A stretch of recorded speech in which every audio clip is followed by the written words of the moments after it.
tell me if it's when, are we up now? Good evening, everyone. I hope everybody had a good weekend and we had a good day of discussion and work. So this Monday's evening meeting is to really discuss the work that we've been doing all day in committee. With that, I'd like to call our meeting to order, and let's go around and begin with introductions, starting with our city attorney. Patrick Baker, City Attorney. Good evening, Victoria Watlington, District 3. Good evening and happy Pride, Dante Anderson, District 1. Yes, it's June. Ed Driggs, District 7. Marcus Jones, City Manager. Vi Lyles, Mayor. Braxton Winston, Mayor Pro Tem. LaWanna Mayfield, Council Member at Large. Renee Johnson, District 4. Good evening, James Mitchell at large. Good evening, Marjorie Molina, District 5. Billy Tons, Deputy City Clerk. Ariel Smith, Public Records Program Manager / Lead Clerk. Thank you, everyone. So on the first Monday of this month, we dedicate our time to our committee assignments, and Councilmember Bakari just joined us as well. So we have looked at reviewing the referrals, conducting the discussions at the committee level, and later during this meeting, we have the report outs. And this is where we ask the council to hear the work of the committee and either approve the recommendations as a whole or engage in further discussions, examining any issue, any questions or comments that we would have, and make sure that the committee's work is acceptable as we move forward by the entire council. So we will begin with the committee that convenes the first meeting of the day and proceed accordingly, which is Council Member Chair of the Transportation Planning and Development Committee, Ed Driggs. Thank you, Mayor. The members of the committee are myself as chair, Ms. Anderson as vice chair, and council members Graham, Johnson, and Mitchell. We had two topics today. We talked about CATS, an update on the ongoing processes at CATS, and a UDO item that was referred by the council to the committee. So I'll just summarize on the CATS thing. Mr. Cagle is going to talk about progress on some of the issues that have been notified to you before. I wanted to talk about the working group. We did have a meeting including representation from the MTC to talk about the status of the work that's going on. Mm-hmm. I think what came out of that meeting, for one, was a decision that we would go ahead and schedule management partners to come and talk to us at our next working group meeting so that we can interview them and get the benefit of any insights that came out of the work they did. Because in fact, if you look at their full report, they actually went into considerable depth on a lot of the issues that we have been talking about or have heard about. So that will be our plan for our next meeting. A lot of the discussion other than that was about whether or not there were risks maybe assigned from the list of concerns that was in a memo that's been circulated to everybody that maybe we hadn't thought about yet. And essentially, we do want to make sure that we basically respect a lot of the provisions of Mr. Bakari's risk management outline based on his experience in that field, and that we cover all those bases. I would also like to comment about the MTC, because there's been some talk about the relationship between the MTC and Charlotte, and I would describe it myself this way. There's a conversation that we maybe should have had some time ago about how this governance is structured and the way it works. And we have managed to avoid having that conversation because things were working pretty well. And I think we had an understanding that the purpose of the group was to coordinate planning and make sure that the mobility needs of the other members of the MTC within Mecklenburg County were being properly recognized in the development of the overall plan and in the context of Connect Beyond. But what came up, I think partly in the context of CATS, and that's why I'm bringing it up, was a question about what particular authority the MTC had or didn't have, and questions on their part about what their role was, and whether or not they should, for example, be able to require an RFP I would like to clarify, contrary to a report, I did not say there would not be an RFP. I said that I thought it was better that we conduct the work that we were doing, that we follow the manager's recommendation about the FTA and our ongoing work, and that we then consider with the MTC whether we feel that an RFP and the expense and the time associated with that are really indicated. Because personally, I had a level of confidence that this working group and Mr. Cagle and the staff would be able to kind of get our arms around a lot of what's going on. I don't believe that we have a serious problem about disclosure or candor at this point. A whole lot of stuff has come out that normally wouldn't even be newsworthy, but it's being reported meticulously, and you'll hear again from Mr. Cagle about those disclosures. So I hope that pretty soon we will all agree that we understand the issues at CATS and that the way in which they're being addressed should restore confidence, and that what we need to do is allow a little time. And then, by all means, if the MTC feels that there is a need for an RFP, that is something we could talk about. I thought we should have talked about it before the MTC passed that resolution, kind of trying to impose on us a requirement that we go ahead. So I hope we're in a good place. I've talked to every member of the MTC. I've explained my own approach to these things. It seemed to me that we had a good connection. There could still be, a conversation about the structure and governance of the MTC, which has its origins a long time ago and maybe really does need to be addressed. And I think I'll just put it like that. Mayor, if you have any other comments. Is Mr. Cagle going to do this? Mr. Cagle will. I just wanted to talk about the MTC before I hand off to him. I do want to say that it has been pretty tough because we had the manager's report, the manager partner's report, and that has pointed out some things that we're trying to work on now, but things keep coming up. And I believe that there has been an enormous amount of attention paid to it. And I want to thank the working group, which includes members, the chair or the vice chair of the MTC, as well as the Huntersville mayor, for participation in that effort. And that has been really great. I do think that as we've sent out all the minutes of the MTC meetings, we've also sent out all of the materials and agendas to everyone on the council as well as on the MTC, and I think they're online as well. So I hope that what we will see in the future is that between Ed and I, we spend a lot of time talking with people. I will say, frankly, I think that we had gotten to a place that we had a level of trust that we had never had among the town mayors. And we had worked on that for 2 years, but trust is easily broken. And so we're in a situation now where I think we are trying to get to the place that we can have the same kind of conversations that we had prior to some of the CATS issues. And I believe that can happen.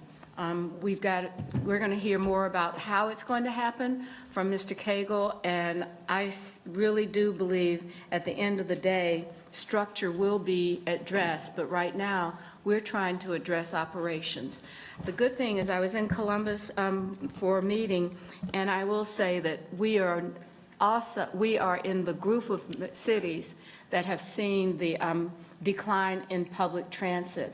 And all of us are trying to figure out how to make that different. Every city that was in the room that when I sat in on the transportation committee there, they were saying, how are we going to deal with this? So it's not unusual. I don't think that we're all that special, but I do think that we have some things that we really have to focus on. And now I'm going to turn it over to Mr. Cagle, and we'll take questions after.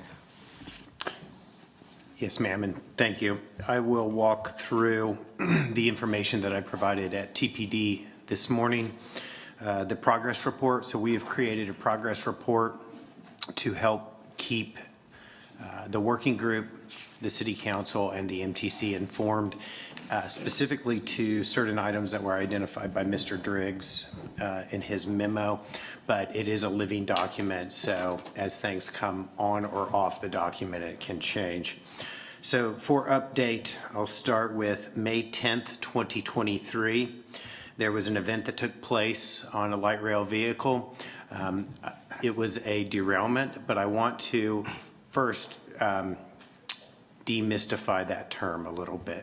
A derailment is an industry term in rail. Derailments do occur, and it is any time a wheel leaves its natural position on the track. That is the definition of the derailment. So this was a derailment on May 10th, 2023. It occurred at very low speed, 5 miles an hour or less. There were no passengers on the vehicle. The vehicle was in the service yard and was returning from a test run after receiving some maintenance. The rear car on the vehicle, for each of our trains, there are 2 light rail cars per train.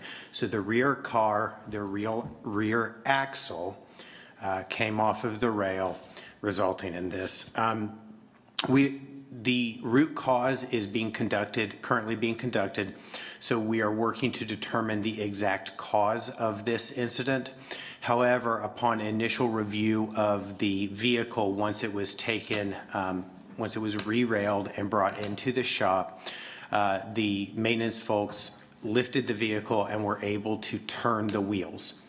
The reason that's important is that is indicative that this issue was not caused by a bearing failure in the vehicle's axle, similar to May of 2022.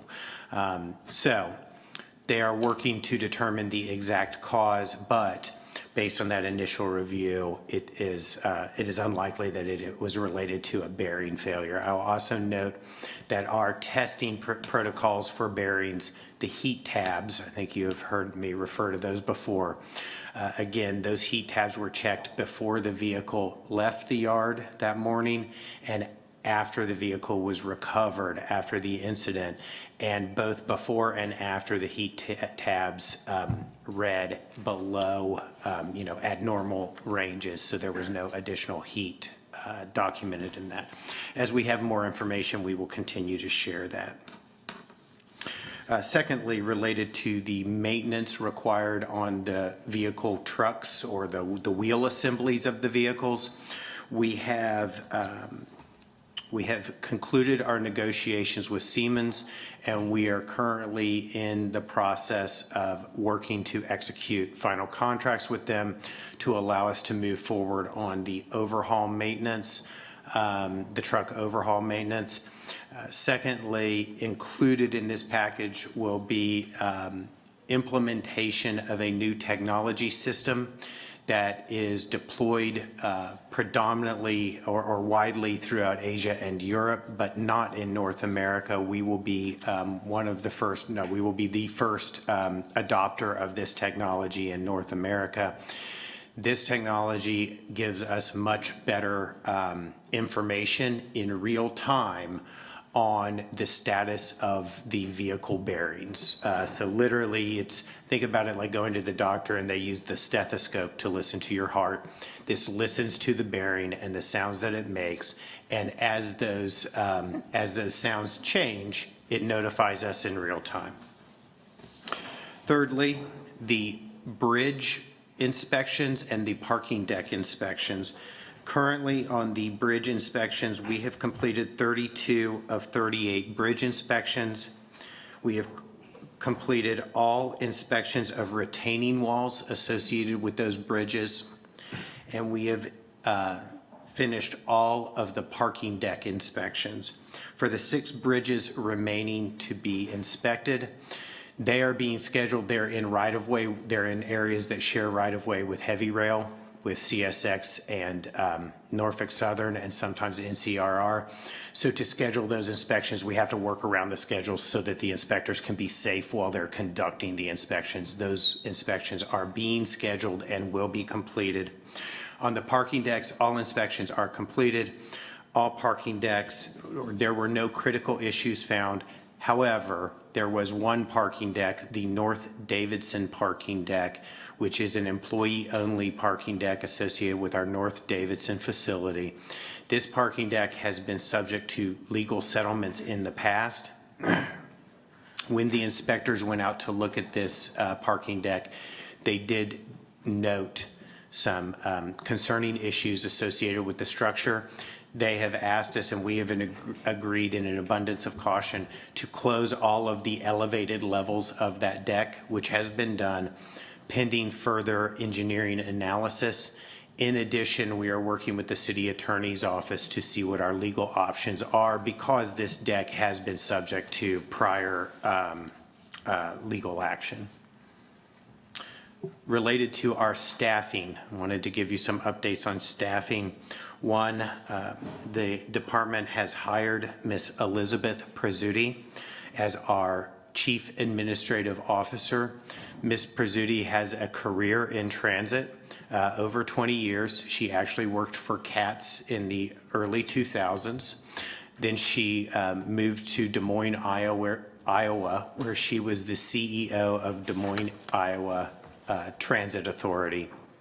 She has come back to Charlotte, and we welcome her back into CATS. She's been with us for about 2 weeks now, and I'm already I'm loving that we were able to get Ms. Prezzuti back in the CATS family. Secondly, Mr. Deltran Harris, who was the general manager over rail operations, is no longer with the city of Charlotte. Mr. Harris's last day was a week, not last week, but the week. On an interim basis, Mr. Gary Lee has taken over as the general manager over rail operations.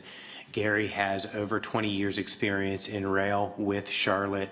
Most recently, Gary has been overseeing rail car maintenance and now is assuming the interim general manager position. We will be prioritizing a national search for a permanent general manager over rail operations. In the interest of time, I'll close with one other item, the FTA review. Manager Jones mentioned in his letter about a month ago, maybe two, time flies in CATS. So that the FTA would be conducting a review. The FTA has confirmed that they will be conducting a review. They have selected, the review will have two areas, financial and maintenance. Two different consultants will work for the FTA to conduct each of those review areas. They are finished with selecting their financial review consultant, and that consultant will be reaching out to us over the next few weeks to start scheduling the review and coordinating calendars. The FTA is still working to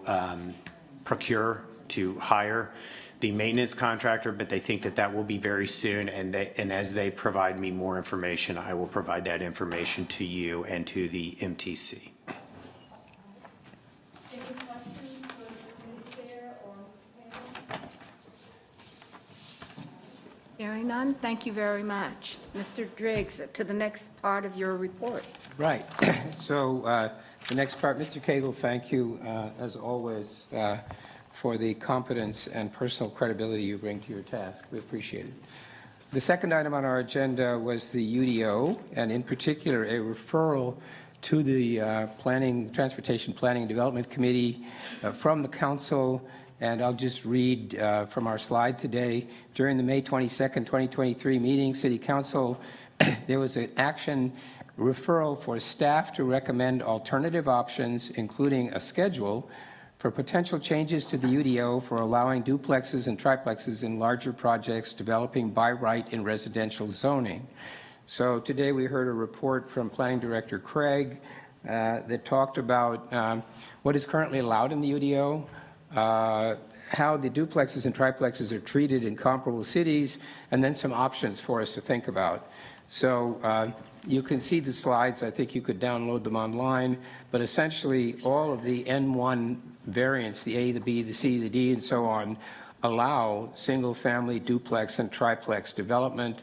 On a quadruplex, they're only allowed on an arterial road when there is at least one unit affordable. The comparison cities were Charlotte, Minneapolis, Austin, and Raleigh were the comparison cities. And we got some input on those. I think for those comparisons, we need to recognize that the rest of their ordinance may not be the same as ours. So we have to interpret how those are written in the context of other provisions in their UDO. But the staff will continue to evaluate what is being done in other cities in order to get the benefit of best practices or bad experiences to inform our own conversation. Ms. Craig also pointed out that the UDO already does have significant requirements concerning compatibility, materials, driveways, building height in relation to adjacent buildings. So it's not quite a total blank check as it is by right. And at the end of the day, though, focusing on the question at hand, she essentially offered two options to us for consideration. One of them was to monitor development patterns with regular reports to council, providing data and examples over the next 6 months. And the other one was to consider an approach requiring a mix of units when duplexes and triplexes are proposed in large residential subdivisions, which, as she pointed out, increases housing options and would reduce the total number of units allowed. I think it's important to understand that as we approach a subject like this, we need to be very sensitive to possible unintended consequences, to the wider implication of an action.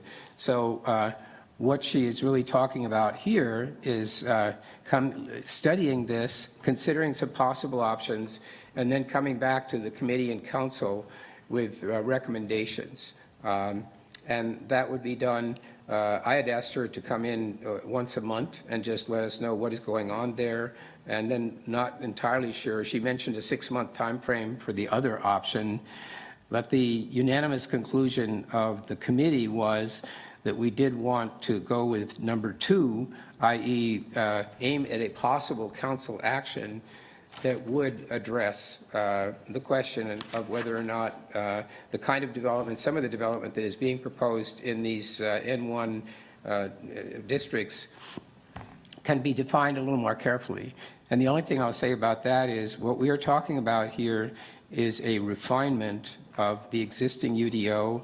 It's the work that we knew we were going to have to do in order to take the thing as it was originally written and sort of conform it to some of the reality based on experience, based on what we're seeing. So this is not a, this doesn't reverse anything. This is not a re-examination of the decisions that we made about the UDO.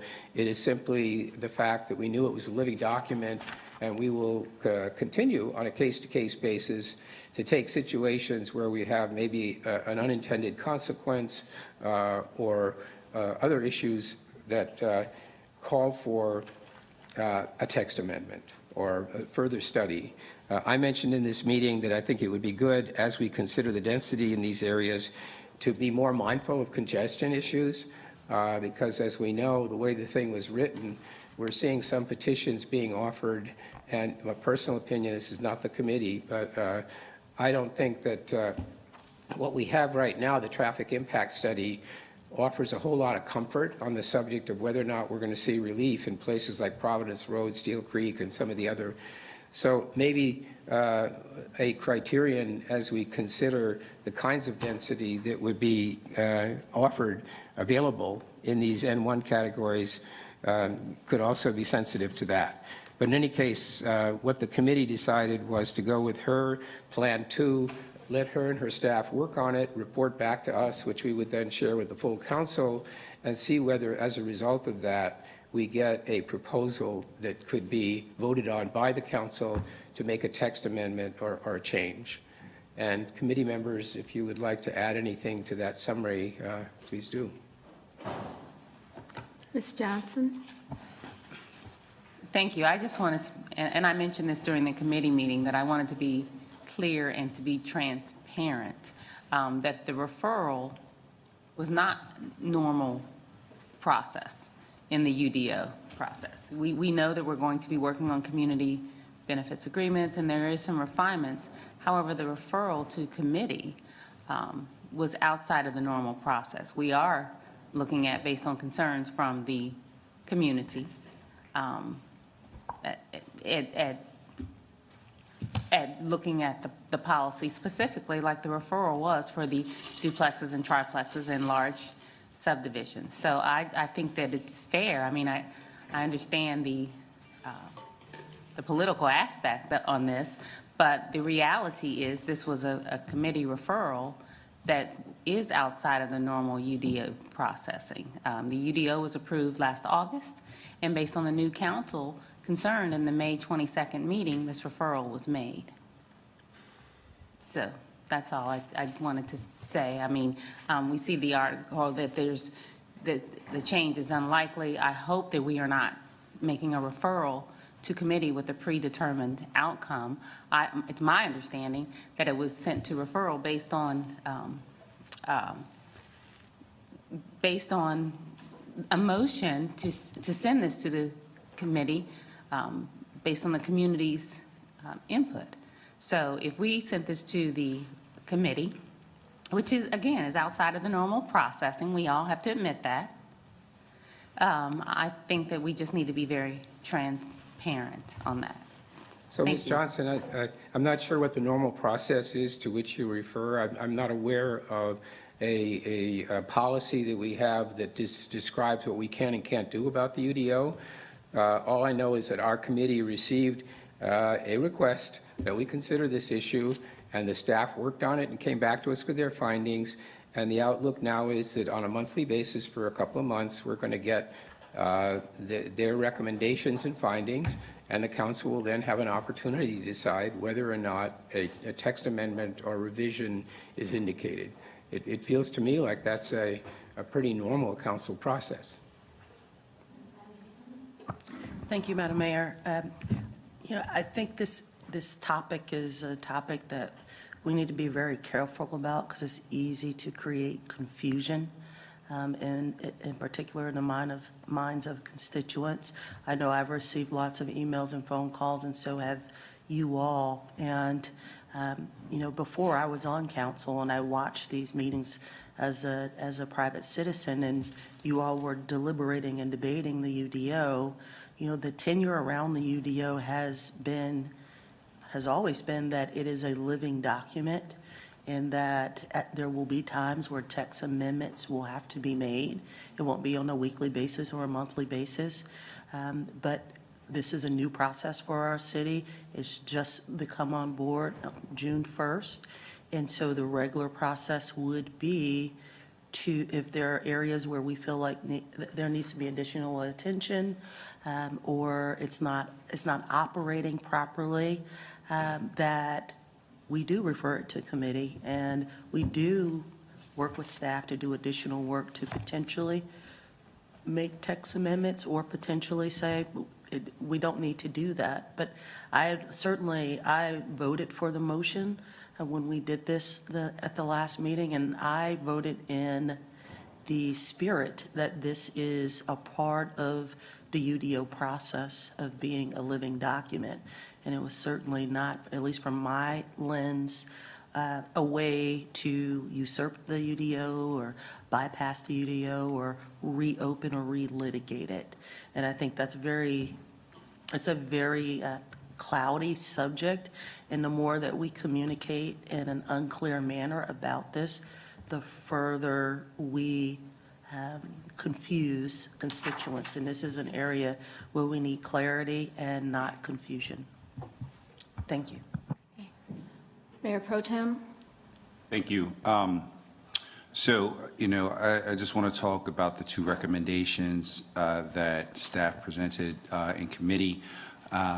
One was, gather data within 6 months and come back with recommendations. There was a motion very similar to a motion I made the other day. I just, again, would like, just to plead the case for my colleagues to consider that. I do think recommendation 2 is very in line with the intent of the comp plan and the UDO to provide choices in housing. Basically, as I heard the presentation, I heard it explained that saying anywhere that duplexes or triplexes are being built, that they in the N1 neighborhood, that those neighborhoods can't be exclusively duplexes and triplexes. Basically saying that there has to be different types of housing in any neighborhood, which again would provide options theoretically for people who are growing, through their economic mobility to be able to have housing choices without having to uproot and displace their family. So I think all in all, that is a good idea. It's interesting, but understanding that there are a spectrum of ideas around here, I would again just beg that if we constrain our policy at the beginning without letting it live and breathe and learn from, we might end up missing out on opportunities to improve it, again, amongst the various different kind of policy lenses that the 11, 12 of us look at things by. So again, I would just, again, advocate that we let this thing live and breathe for 6 months and before we come back to constrain it anymore. All right. I think that, are there any other questions regarding the report? I want to say that I wanted to thank the staff. I know that they worked really hard to come up with the options that the council committee members chose. So, I mean, we can continue to move forward, but I also really appreciated that they reminded us of what we had approved. And when you look at the document, I think to Ms. Anderson's point, the material that we have with the referral and the discussion out of the committee ought to be really, distributed when people are talking to us about the UDO, because you can see, we have some things in place, we may have other things in place, but that's what it means, that this is where we are now, and we're going to look at what needs to be done differently, while at the same time allowing for people to have more choices around housing. And so I wanted to just say thank you. I think the presentation went really well and the discussion was good, and that we will continue to work towards something that is going to work for Charlotte, because a lot of places have this effort and we can learn a lot from them, and ought to, and also pay attention to the team as they tell us what we've got already under play. So, Madam Mr. Mayor, I Driggs, just wanted anything to- else from your committee? No, I just wanted to say that based on the unanimous approval of the committee, and barring the possibility that everybody else on council disagrees, I will regard this as a council-supported action rather than just the committee recommendation, and therefore our intention is to proceed. And that concludes my report. Thank you, Mayor. All right, thank you very much. I have to tell Mr. Graham that he had, I think the last time we were having a discussion, it was all around committees, and it was a little bit warbled, and he said, well, when a policy item is ready for action and the overview is provided from the action to the full council, and that is true, because when we council vote on an item shared during the action review will occur at a future council meeting. So, Mr. Graham, you got a better memory than I do, so thank you for that. All right, so the next committee report that we would have is it budget and review? Budget. BG, what do y'all call it, BGIR? Yep. All right, BGIR. All right. A happy Monday, my colleagues. We had the Budget Governance and Intergovernmental Relations Committee meeting earlier today. Let me first recognize committee members, Mr. Vice Chair, Mr. Mitchell, Ms. Mayfield, Ms. Anderson, and Mr. Bakari.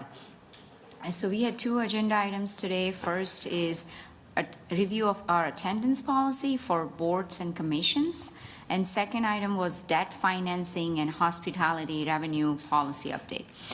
So the first one around review of attendance policy for boards and commissions, our committee likes to refer that as Ms. Mayfield Amendment. As you might remember, Ms. Mayfield had actually suggested that we review our attendance policy. We actually have a very stringent policy for boards and commissions, which limits for those who are which limits as to who can serve on those boards and commissions. So after a brief discussion today, committee voted to recommend several changes that will allow more diverse representation on our boards and commissions. So here are the changes that the committee approved.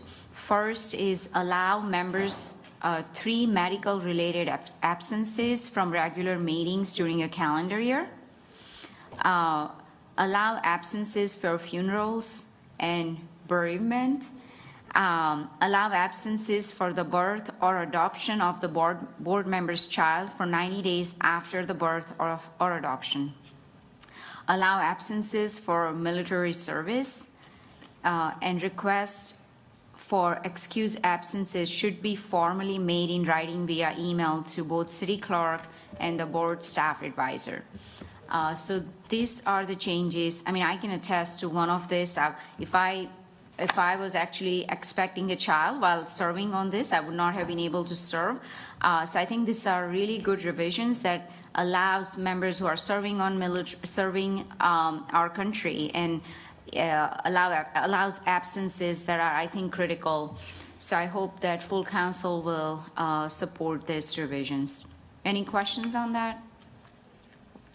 Mr. Driggs?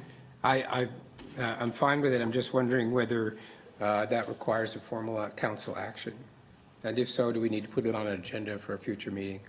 That was my point about the referrals. If council accepts and here's a report from a committee, and there is no objection, then it will go to a future agenda. It doesn't say when or the date, but I think that just depends on who has to write it all up and get it in order. So it will go on the future. I do expect agenda. this to be on our future agenda. Mr. Baker, is that correct? Or- That's my understanding, yes. Okay. All right. So that's on attendance policy. Second item we had was discussion on debt financing and hospitality revenue policy update.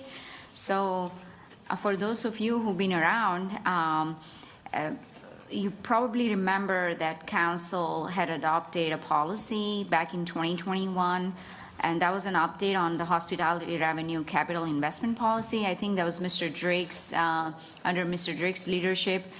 So I'll dive into that, but first let me just give you a quick overview update on the debt financing process, including the types of debt that are being used and planned timing of upcoming council actions. So committee discussed in more detail the types of debt the city utilizes for different types of capital projects, including their credit ratings. So from housing to enterprise-related debts to COPs to short-term debt.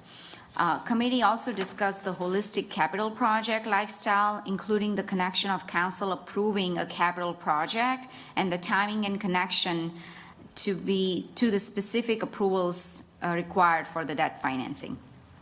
And we also reviewed a planned calendar of upcoming financing approvals that will be required by type of debt and estimated amount. So you should see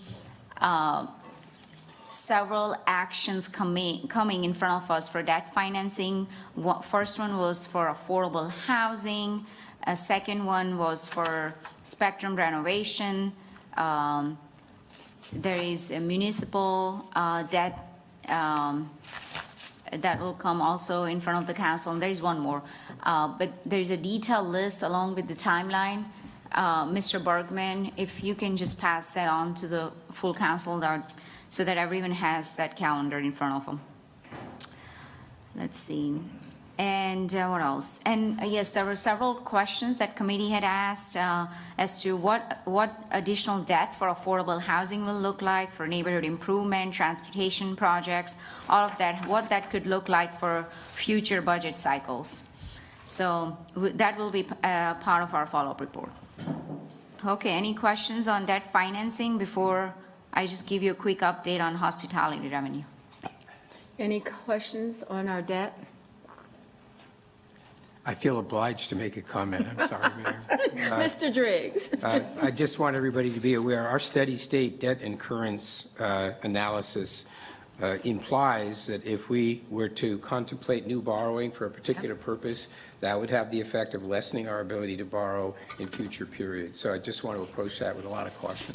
Absolutely, and I think, Mr. Driggs, you are the one who actually introduced that affordability model, and I think right now it's at 210 million.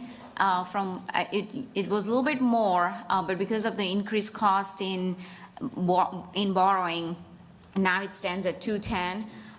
So let's say if there is a proposal to increase one, we have to figure out how do we address the other parts, whether it's capital improvement, CIP, or other infrastructure projects. So a second, it's an update on the hospitality revenue capital investment policy that was approved by council back in 2021, which requires update to the committee on hospitality funds. And we actually had a very lively discussion on that. Committee discussed an overview of hospitality tax revenue sources, including a projection of fiscal year 2023. We reviewed information outlined in the policy, including fund balance, maintenance, debt parameters, so all the fun stuff.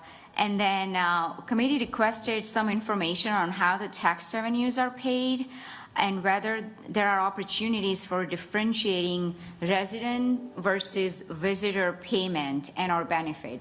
So as many of you know, when we talked about sales tax for mobility plan, we were looking at about 40% of that revenue coming from commuters, visitors, right? So we are trying to, well, the committee was interested in diving deeper as to what that revenue looks like for our occupancy as well as rental vehicle tax.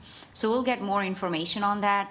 And I think that will ultimately help us make some of the tax policy decisions in future. So, and also committee requested follow-up information regarding maintenance for our existing assets, especially our cultural facilities. So that's all I have. Committee members, feel free to chime in if I missed anything. Thank you. Ms. Mayfield.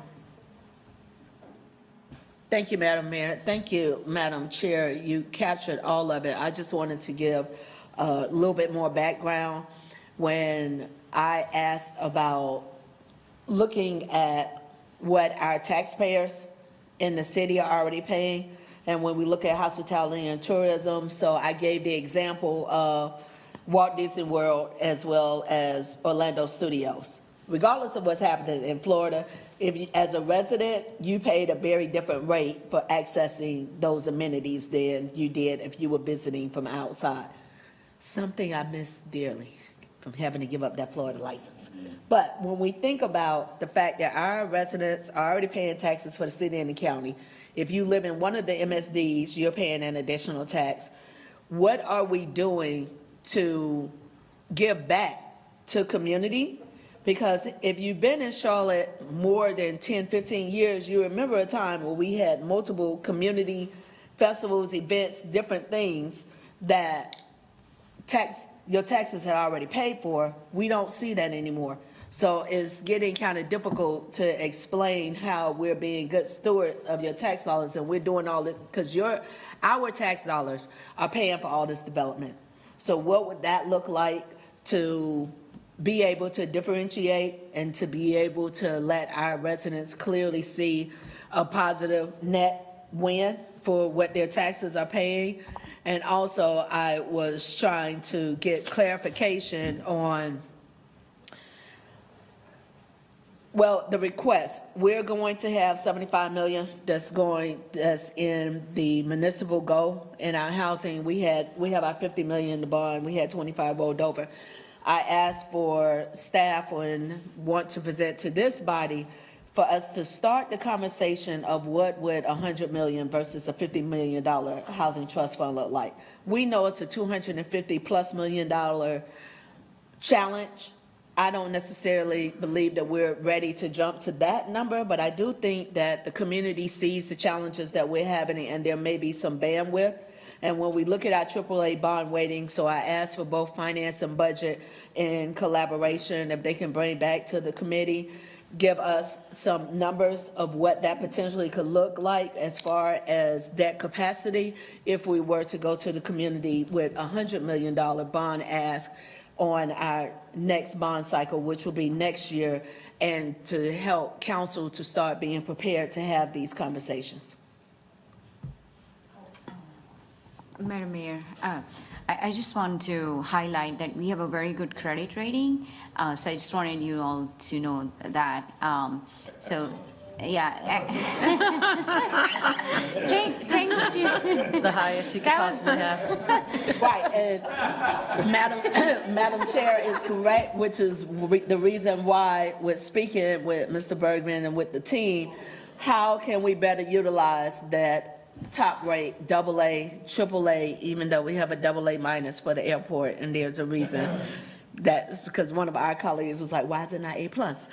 So we know that we have that rating, which means we get to pay less in debt. Let's look at some ways that we could be more fiscally responsible with utilizing that debt capacity. Thank you, Madam Mayor. May I offer a context that the staff would have this ready? I don't know if the budget office actually has the budget ready yet, but we are voting on it no matter what they're going to present to us. It's going to come out. But if you recall, we talked about how we want to do our retreat in December. And I think that that's when I want to make sure that the manager and the budget team and the finance team have an ability to really have a discussion around our financial capacity and ability, especially as we're adopting new policies and making things change. So, Ms. Mayfield and to the chair of the committee, I think instead of doing it piecemeal, perhaps we could have a session in December at the retreat, specifically fiscal health for our city and what that means. So if that's a friendly thing we can do, and then maybe Mr. Driggs and Ms. Mayfield can work out some of the agenda for that meeting to help us do that. So I we'll have accept to that wait and friendly see. amendment. See how it was goes. more so just introducing the conversation, let's get through this fiscal budget, but to start to give staff a heads up. Yes, that's an important one. Happy So, to discuss that. yes, okay. And Mayor Pro Tem. Yeah, and when you guys have that meeting in December, one of the things that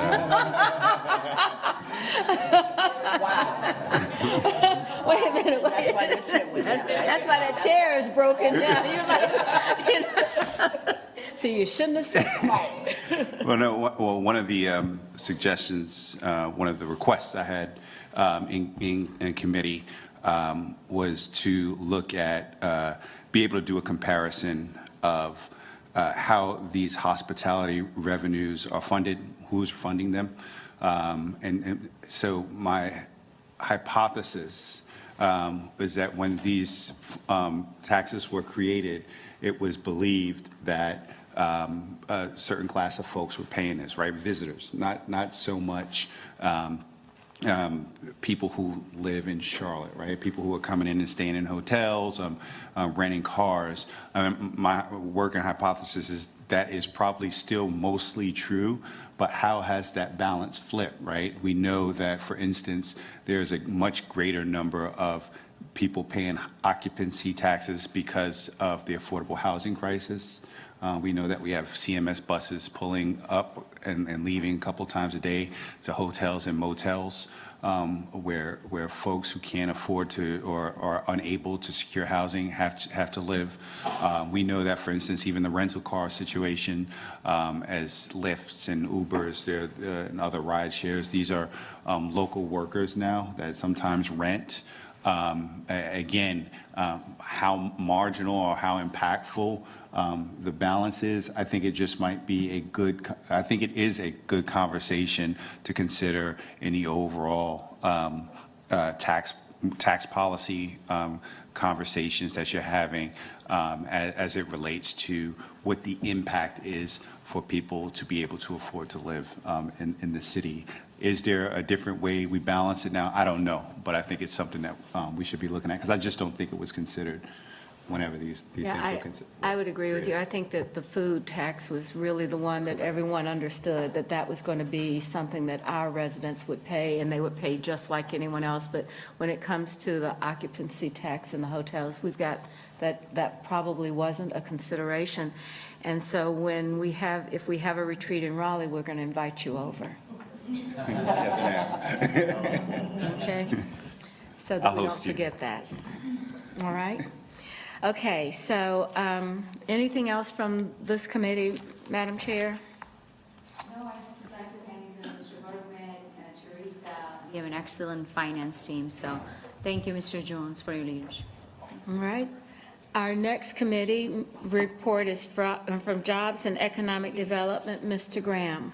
Thank you, Madam Mayor. The Jobs and Economic Development Committee met today as well. Members of the committee is Vice Chair Driggs, Ashmira, Molino, Wallington, ex officio, the Mayor Pro Tem, and we had a guest today. The mayor was there, so I now understand how a teacher feels when the principal walks in the room and monitors your meeting. Yeah, I know how they feel, too. They just do whatever they want to do anyway. You know. So, as usual, we talked about Eastland, which is very, very important topic. And we always start the meeting by trying to be as factual as we can, which is to underscore what we're actually doing there and the progress that we're making.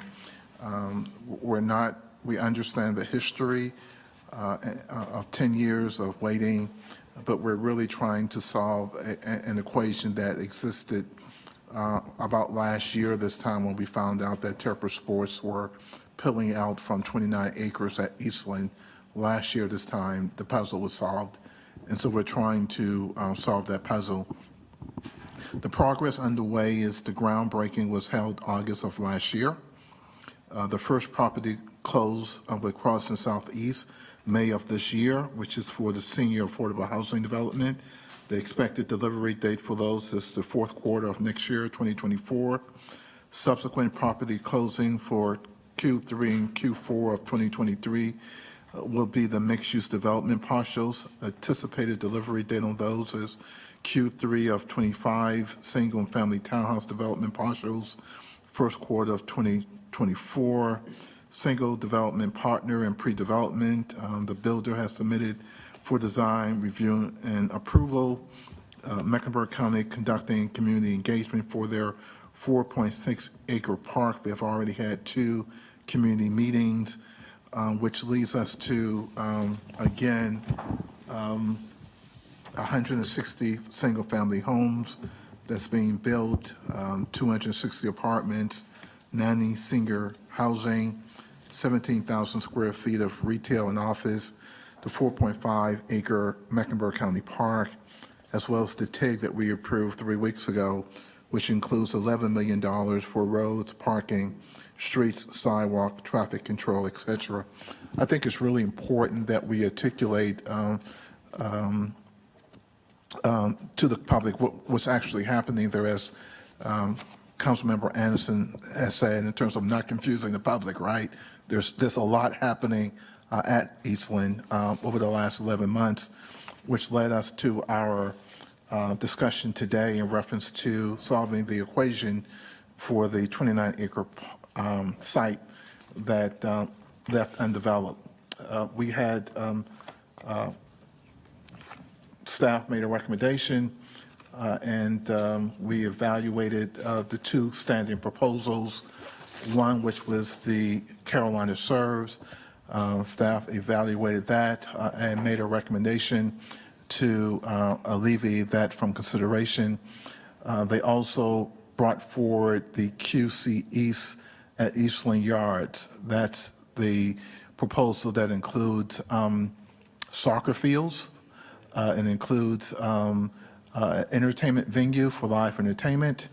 It also includes an esports center,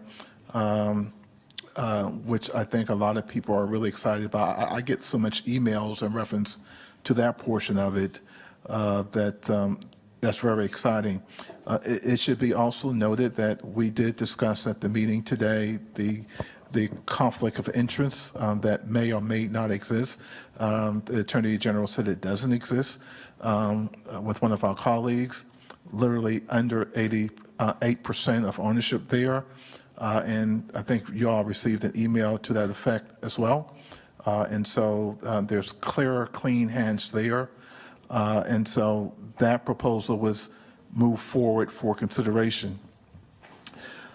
In addition to alleviating Carolina Serves, moving forward, the QC East proposal, we received another proposal at 1:40 on Friday afternoon for a AAU facility. I'm trying to get the right language for Eastland Yards Indoor Sports Complex. Staff had the opportunity to do a cursory review of that proposal, nothing in depth at all. We had a discussion about whether or not that proposal should move forward because it came to the game late. Like I said, we received it Friday at 1:40.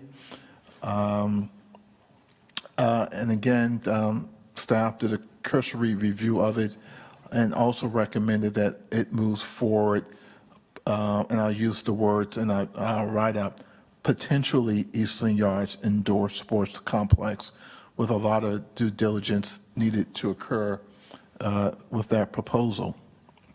So that moved forward. So in short, we eliminated Carolina Serves. We moved forward QC East at Eastland Yards, which I called 1A. And we also moved forward potentially 1B, which would be Eastland Yards Indoor Sports Complex. We've also will have a community input on both of those projects. The tentative dates is for June 24th or the 28th. We're working to around schedules with Commissioner Jarrow, Councilwoman Moreno, and myself to kind of get together and make sure that we get community input from the community. While we're doing that, staff will be doing a deep dive in terms of evaluating not the concepts, but the where the rubber meets the road, the financials, the capabilities, the feasibility, show us the money, right? The maintenance, the upkeep, those type of things are really, really important so that a future council won't be back here 3, 4, 5 years from now trying to resolve this issue once again. And so the dual track staff will beginning to do a lot more investigation, deep dive, really analyzing, making sure that people can deliver from a financial perspective, while the councilwoman and the commissioner will be engaging the public in terms of preference and desires.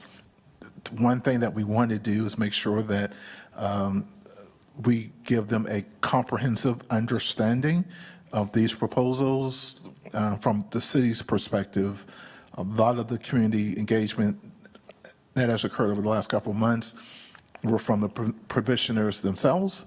And if you're going to show someone your good size, you show them your good size. You don't show them everything. And what we want to do is make sure that we give the community a comprehensive perspective of not only the initiative itself, but the financial capabilities of the petitioner's ability to deliver on the promise, which is extremely important.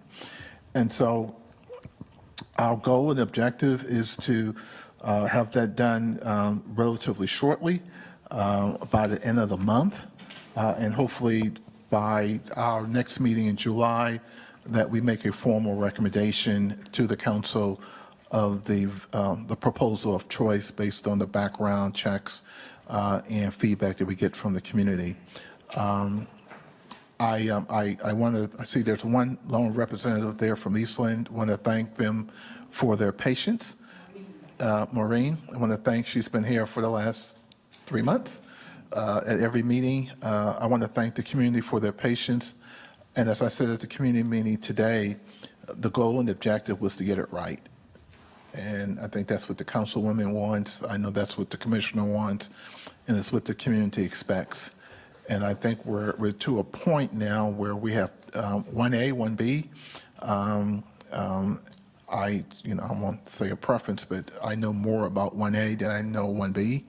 And soccer and live entertainment, esports, I mean, those things are consistent with what people are looking for. And we just got to make our decisions based on a wide variety of factors, which is community input, and again, understanding the backgrounds and the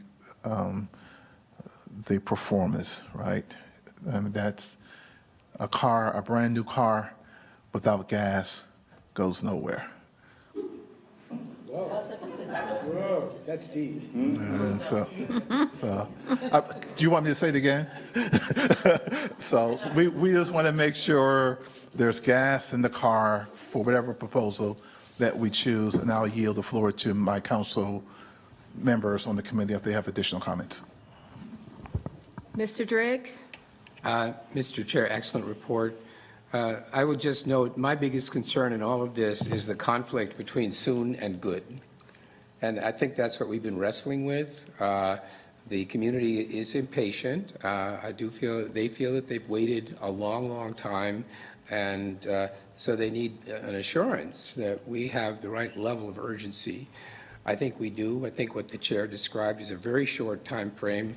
There was a question as to whether a late-coming proposal ought to be taken on board as a matter of principle, and I believe Councilmember Molina said, could I please get some guidance from others?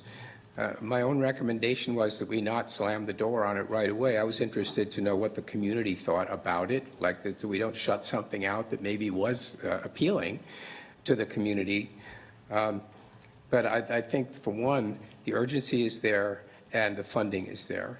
And so if it takes this little bit longer, all it's about is making sure that we do something that is durable, that is going to be successful, that is adequately funded, and that will serve the priorities of the community.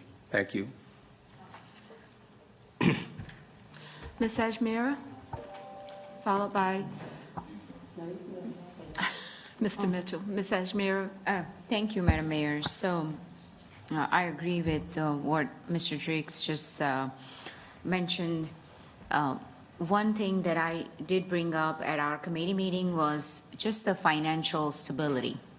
I think some of this due diligence is being done is to ensure that there is not a disappointment, because I think the East Side has seen multiple disappointments in past 10 years.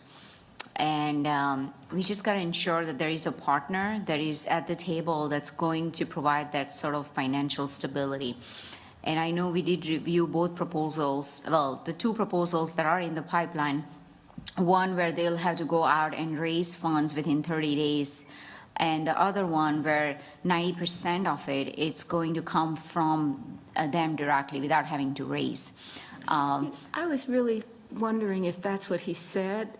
He said he thought that that was something. I don't know. Ms. Dodson is here? No. No, I don't think she's here, but it's just a question. I just want to make That's sure. what I heard. That's how what I interpreted. They said that 80% of the private funds could come from one donor, and they've got the money in pocket. The request for the project is So the commitment is already there. Okay. Yeah, and that's what Million versus to over 20 million plus the land. So that's an accurate representation. Right. So I think to me that it's a major, because as Mr. Driggs just mentioned, there is a sense of urgency. We have heard loud and clear from the community. And I'm sure that Councilmember Molina probably has tremendous pressure. I don't know what it would be like to govern under that pressure. But I think we need to do everything in our power to make her job a little bit easier. So that's all I have. Thank you. Mr. Mitchell? Todd, can you approach, please? I just have a couple of questions and a big thank you for you and your efforts. I know to the chairman, the point, the proposal came in, and you went on vacation, and you still being committed to review it. So I appreciate your dedication, Todd, to the Eastland project. So Todd, I'm looking at slide number 11, and it has the layout. Do we have, can we get that queued up? This is from the presentation in the committee meeting. Okay, we don't have it. Okay, I think, does everyone, oh no, you all don't have a copy? Okay. I have a copy. So Todd, the question is though, on the Crosland side, the county already has a park, about 4.5 acres park, 8 to 10 million, correct? That's correct. And on the 29 acres, the county has the county shared any type of interest in partnering on the 29 acres? From a financial perspective? Yes. Not yet. I think it's something that once there is more resolution around what the concept is, then there may be a conversation there. We have explained to their Economic Development Committee that we are not going to, we're not seeking funding from them for this Right. because they made it clear to us not to come to them to seek funding for this. Okay. But that's the case so far. And thank you. You just clarify one conversation I had. A little confusion is when you look at both proposals, neither one had an ask from the county. Correct. Correct. And so part of the committee discussion was the availability of County Commissioner Mark Jarrell. And I talked to Mark today, and Mark did say he threw out some dates, June 24th, 28th. I guess I'm kind of confused. Why does his availability impacts us going to the community? When there's no ask for either one of the proposals from the county. So we've always been wanting to have the county as a partner throughout this entire site, not just to one piece of it or another piece. Through the approval of the tax increment grant, the county has an interest in what happens on the eastern portion of the parcel. There were some contingencies there that they had, in order to approve the tax increment grant, they needed to have a few items that they listed when they approved the tax increment grant back in August of 2021 or 2. Okay. And a lot of that was around the involvement of Tepper Sports and Entertainment and Charlotte FC. When Tepper Sports and Entertainment and Charlotte FC left, those contingencies remained. And so in order to get the county to approve the tax increment grant without those contingencies, we wanted to make sure that the county was still involved in terms of if any recreation or active recreation or space there still involves some amount of community use, which lives up to the intent of their approval of the tax increment grant previously. Okay. Thank you. Let me just share some of my frustration with some of the residents and some of the folks around here, this dais. This has been a long time, and I think we're close. I think it's going to be a struggle for us to try to get a community meeting. So let me start with the first one. What is the expectation of the community meeting?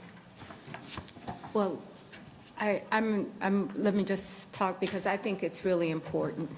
I have been watching what the county does, and it's a digital response. You basically showed the two footprints of what you're doing. Right. They say which one of these represents and which one do you choose, and it's all pretty much it's a real life. I think that the growth in the district and the number of people that live there, is Ms. Molina tell me is it 100 and? We're around 128,000. 128,000 people Right. living there. Right. And I think that it would just be worth the check, because I think the demographics have changed in some respects.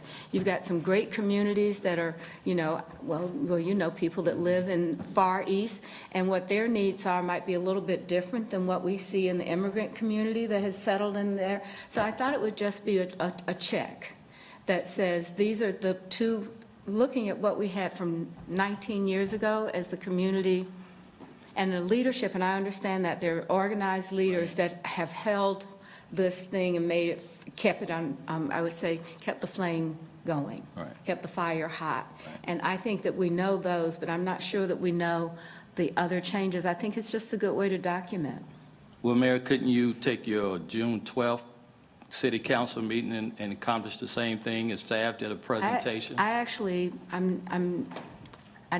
think that this ought to be something that would go out digitally.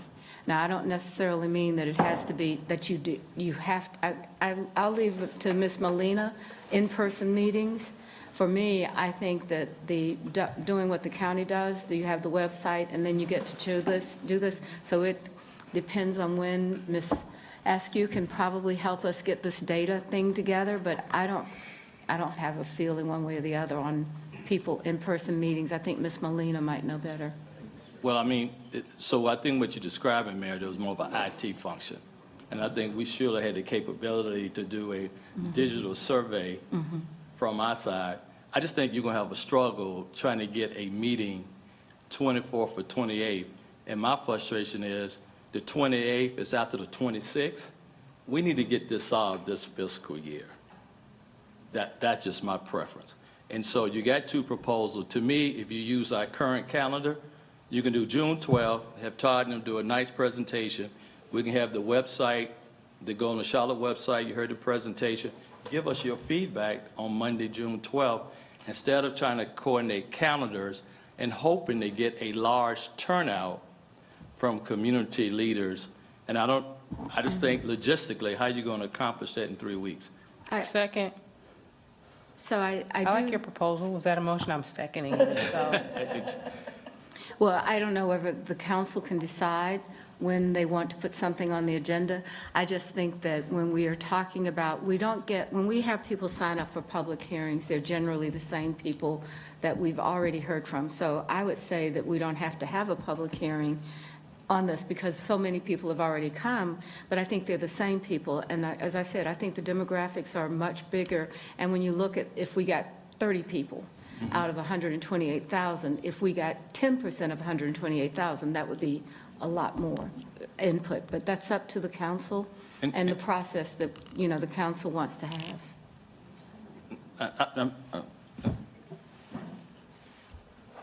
Yes, Ms. Watlington? Yeah, I think, and I don't know if you're finished, so I don't want to jump all. Go ahead. I mean, I thought you were finished. Okay. Oh, well, go ahead, I can wait. No, Mr. Mitchell. That's why I said, what are we trying to accomplish? Because if we trying to accomplish survey and feedback, I think we can do that without trying to schedule another meeting. You can do it June, I keep going back to June 12th because it's in our structure. And if you don't call it a public hearing, but you can have the link sign up and say, there'll be a presentation made on the two options at the city council meeting. Please weigh in by midnight on your preference.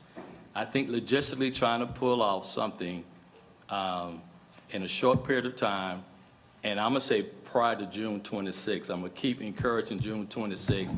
I don't think we need to go into a new fiscal year July 10th. I think Todd has done a great job under pressure and duress. I would like to hear from many people as you can, but I want us to be clear. 128,000 people we have in District 5, how many of you really think going to show up at a meeting? I mean, that's what I say, what are we trying to accomplish? Because if it's a survey, I like us go electronically. Well, if we think we're going to get over 2,000 people to come out for this topic, it'll be a better turnout than all our town halls meetings put together, because none of us have had I don't know, Ms. Molina, how many people did you guys have at your town hall? 200? 200? That was over 200. Yeah. So, but once So- again, you're talking about 200, and you gave the number of 128,000. I think we can get 200 from the digital survey. Well, I would hope so. That's what I'm saying. I think the digital survey is fine. Right. But I don't know what the relationships are with how the council member feels about it. But I think today that's a choice. But, Okay, so I'm fine with the digital. okay. Thank you. Okay, Ms. Watlington? Thanks. I'm not sure why this is such a conversation. To your point, this conversation has been going on 10 years. If out of 10 years you haven't weighed in yet, you're probably okay with what happened. So frankly, I think we're at a position where pending the additional information from staff's analysis for this newer proposal, we can make a decision. And we got to stop hiding behind this community engagement piece. Like, the community's been able to be involved this entire time. So let's just grow closer to a solution and make a decision and live and die by the decision, 10 toes down. I like what you've proposed, and if that's a motion, I'm happy to second it. If it's not, I'll just weigh in informally that I agree. and would Madam like to Mayor, do so. could I please have But motion I on would that? also, I would prefer that we make a decision about the path forward. So I'll move that we proceed in the fashion that Councilmember James has suggested. All right, is there a second to that motion? Then we'll have. Are we still having a discussion? I think, We're well, voting? no, wait, she made a motion. So Second. I want to make sure, Mr. Baker, she made a motion, so that. Second by has- Councilman Mitchell. That is now second, and so we have to have a conversation around the motion. But we have, Could that's we a read the motion motion? being Yeah. conflict. What the That motion would be in motion is, can we- conflict of the recommendation comes out of from the committee, committee. which set a It would be. timeline. Absolutely. So voted down? Okay. So What are we help me, doing? Mr. Baker, the committee has a recommendation. That's one motion that was approved, and so now, as we're talking about that, how would we deal with this question of a second motion to change the committee's recommendation? If I look at this document, Can we bring up recommendations on this slide? The committee's recommendations, so that we're all on the same page.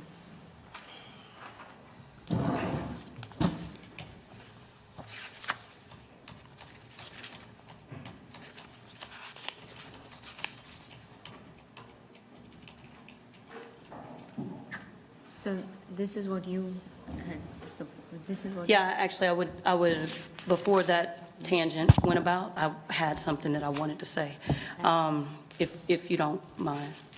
I just want to make sure that Ms. Watlington and Mr. Mitchell are okay, because they have a motion, so I'm asking the city attorney if that opens up this discussion. I think you can certainly have any comment from the committee, so Mr. Baker, help me understand. So going back to the PowerPoint that you shared with the council, and typically what happens is the committee comes back to the group and has a recommendation. That recommendation typically then goes to, at another meeting, goes to the city council, the full city council, for a decision. This is obviously under significant time constraints here, but it doesn't appear to be consistent with the policies that you've set out in terms of how recommendations from the committee come forward as well. So, I mean, this comes back to, we're in a council meeting right now, but there's not you don't have an agenda for making decisions on any of these recommendations tonight, which seems to be by choice in terms of how you put together the committee referral process anyway. So it's inconsistent with your own policies that you've created for your committee report outs. Point of information then. I see you looking at a PowerPoint slide and you're referencing a policy. Just so we're clear, what are you referencing? This is the document that came out when these new committees were created. This was the document that went out to all of you, and I think the mayor just sent it out as well recently, that set forth the process by which committee referrals were going to be sent out, they were going to be received, and then moved on to council. When did you send this? It was actually, it was at the beginning of us being sworn in. So it's been there for a while, and the reason I pulled it out is that when Mr. Graham raised the issue about the ability to have something in a committee item on the agenda, I wanted to clarify that, and this statement clarifies that when a policy item is ready for action, an overview is provided during the action review to the full council. Council shall vote on the items from the committee at a future council meeting. That's basically what it says. So then, I would rephrase my motion then, if the issue is that the motion that came out of the committee is a recommendation, would it be consistent then with the process that I offer a substitute motion to the recommendation? Because what I'm not clear about is. Maybe we're making it too complicated. Yeah. I tell you what, this is the way, if we were collegial, I'm sorry, we are collegial. I'm sorry, I didn't mean it that way. What I would say is, why don't we have a discussion around it and see where we land, and it can be either the committee's recommendation or whatever. But I think the point that Mr. Mitchell was making, it ought to be on the 12th. That's really what he's saying. So I'm not sure about the substance, but I think that what he is saying, and so the vote would be whether or not you have it on the agenda on the 12th. Yeah. Okay. So All right, now you're done. Ms. Molina, can I have the Mayor Pro Tem Yes, ma'am. and then come to you next? Yes, ma'am. All right, Mayor Pro Tem? Yeah, I'll be short because I don't disagree with what Ms. Watlington said. I don't necessarily disagree with what Mr. Mitchell said, but the feedback that I got from staff is from being in the committee today is that they have a proposal that is 72 hours in their hands, and they like some things that they would see, but they need the opportunity to vet it.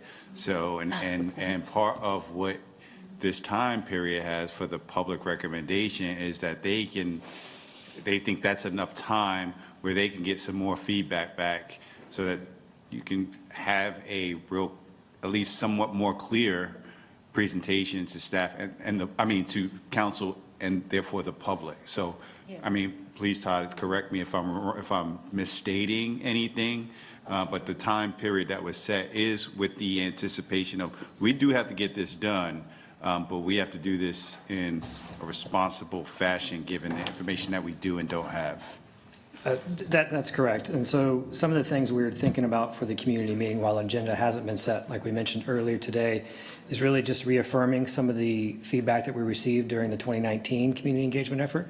Also getting a better understanding of the prioritization from the community in terms of economic catalyst spark for the economic growth of the East Side and the community use, because sometimes they don't always align.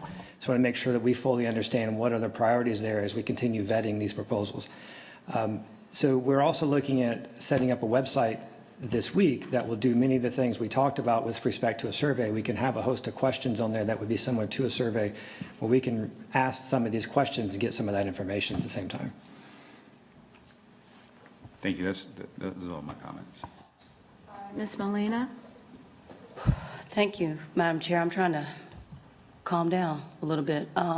So I'm going to start from the beginning for me. What I was originally going to say was, as far as the committee is concerned, we only have one proposal. Because at our last council meeting, the only thing that we talked about were 3 things, and that's it.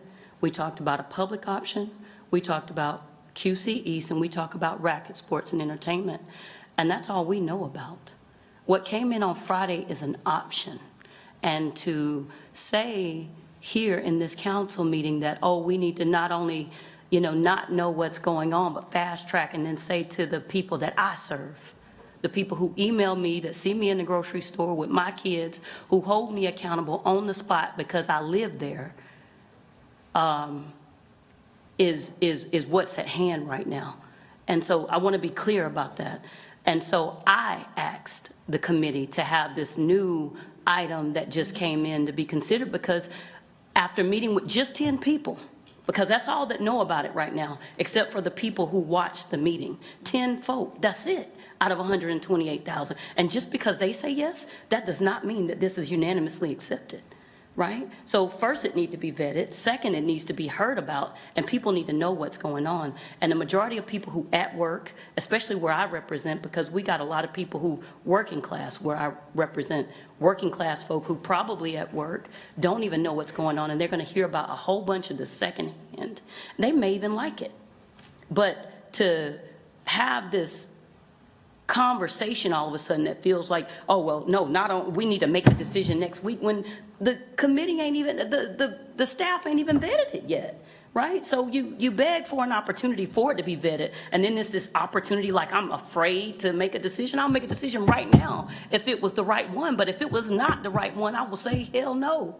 And I can't say that, I'm sorry, but Don't say it. but that's the point at hand. And so, this ain't about right now, real fast. I agree with my colleague, Mr. Driggs. I don't want to put fast before doing this right?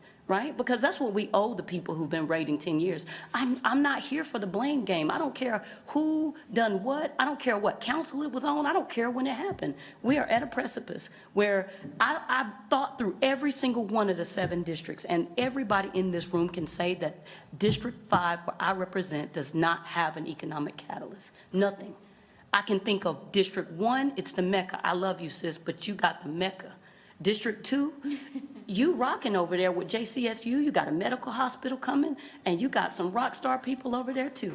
District 3 got the airport, it's got the river district, it's got all of these booming places that are just popping up out of nowhere. District 4 got a whole research university in the boardwalk and, you know, a mall.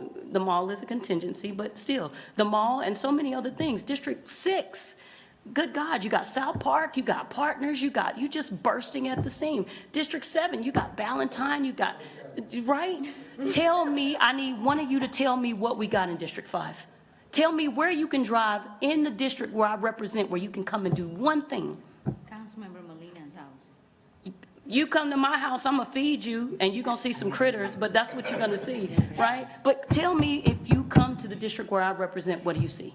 Where do you come over where I live to do something? Come to a grocery store, because I probably go to one of your districts to do what I want to do. And so do the people I serve. So to say that I ain't rocky on nothing. If it was in front of me, I would decide right now, and I would actually caucus, because that's what this is. It was, if I had an idea, I would caucus behind the scenes. I don't need a microphone. I'll call every last one of you and tell you what my position is and why, if I needed to, but I don't even see it right now. Now, if this new one is it, it's it, but if it's not, then it's not. Right? But the people need an opportunity to see, and 10 people can't decide that. So whether we do it, I don't need a big town hall. I can do that by myself. And me and Mark Jarrell been organizing for a long time, and you put the two of us together, and we're going to rock it out. So he is absolutely necessary in most everything that I do, because not only is he a constituent, but he's also a very powerful resident that I depend on, and I bounce ideas off of. So I'm excited and blessed, and it's probably the best part of me being in East Charlotte, to have a partner like that who I can absolutely bounce ideas off of, and he can stand beside me. So digitally, I'm absolutely a proponent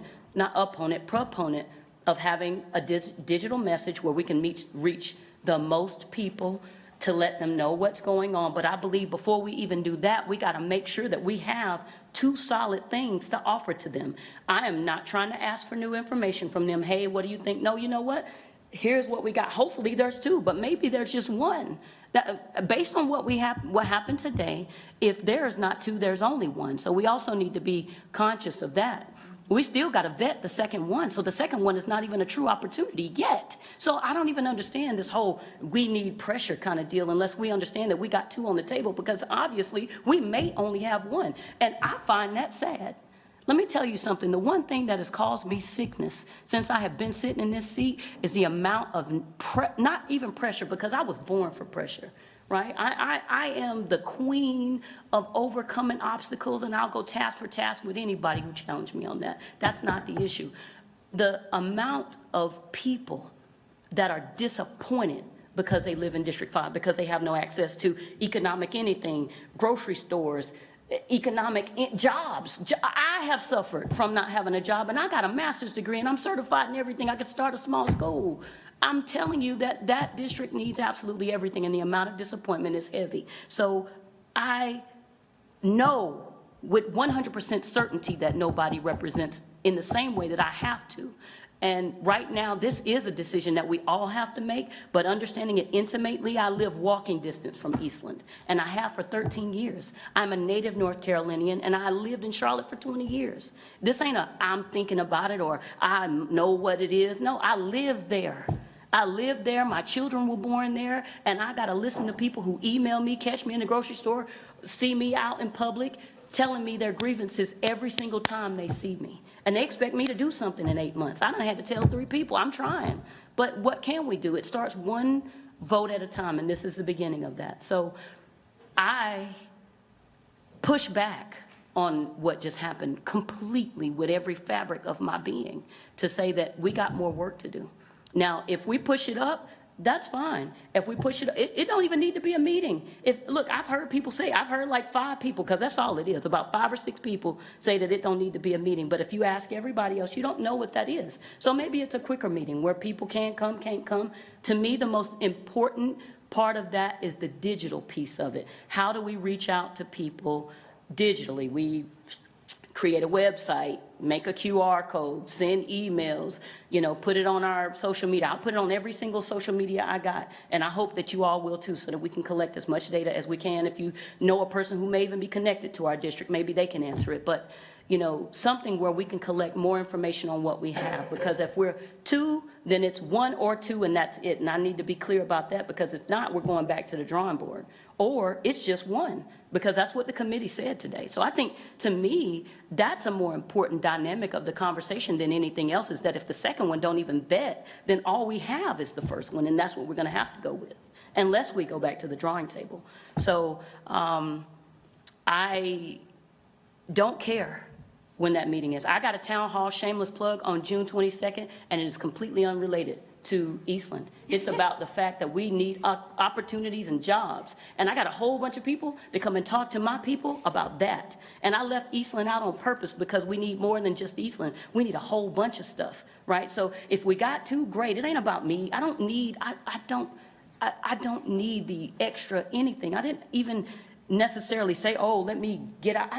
That ain't it. It's about reaching the most people, making sure we're the most effective, and we get the most feedback based on what came out of committee today. That's what it is for me. So I'm done.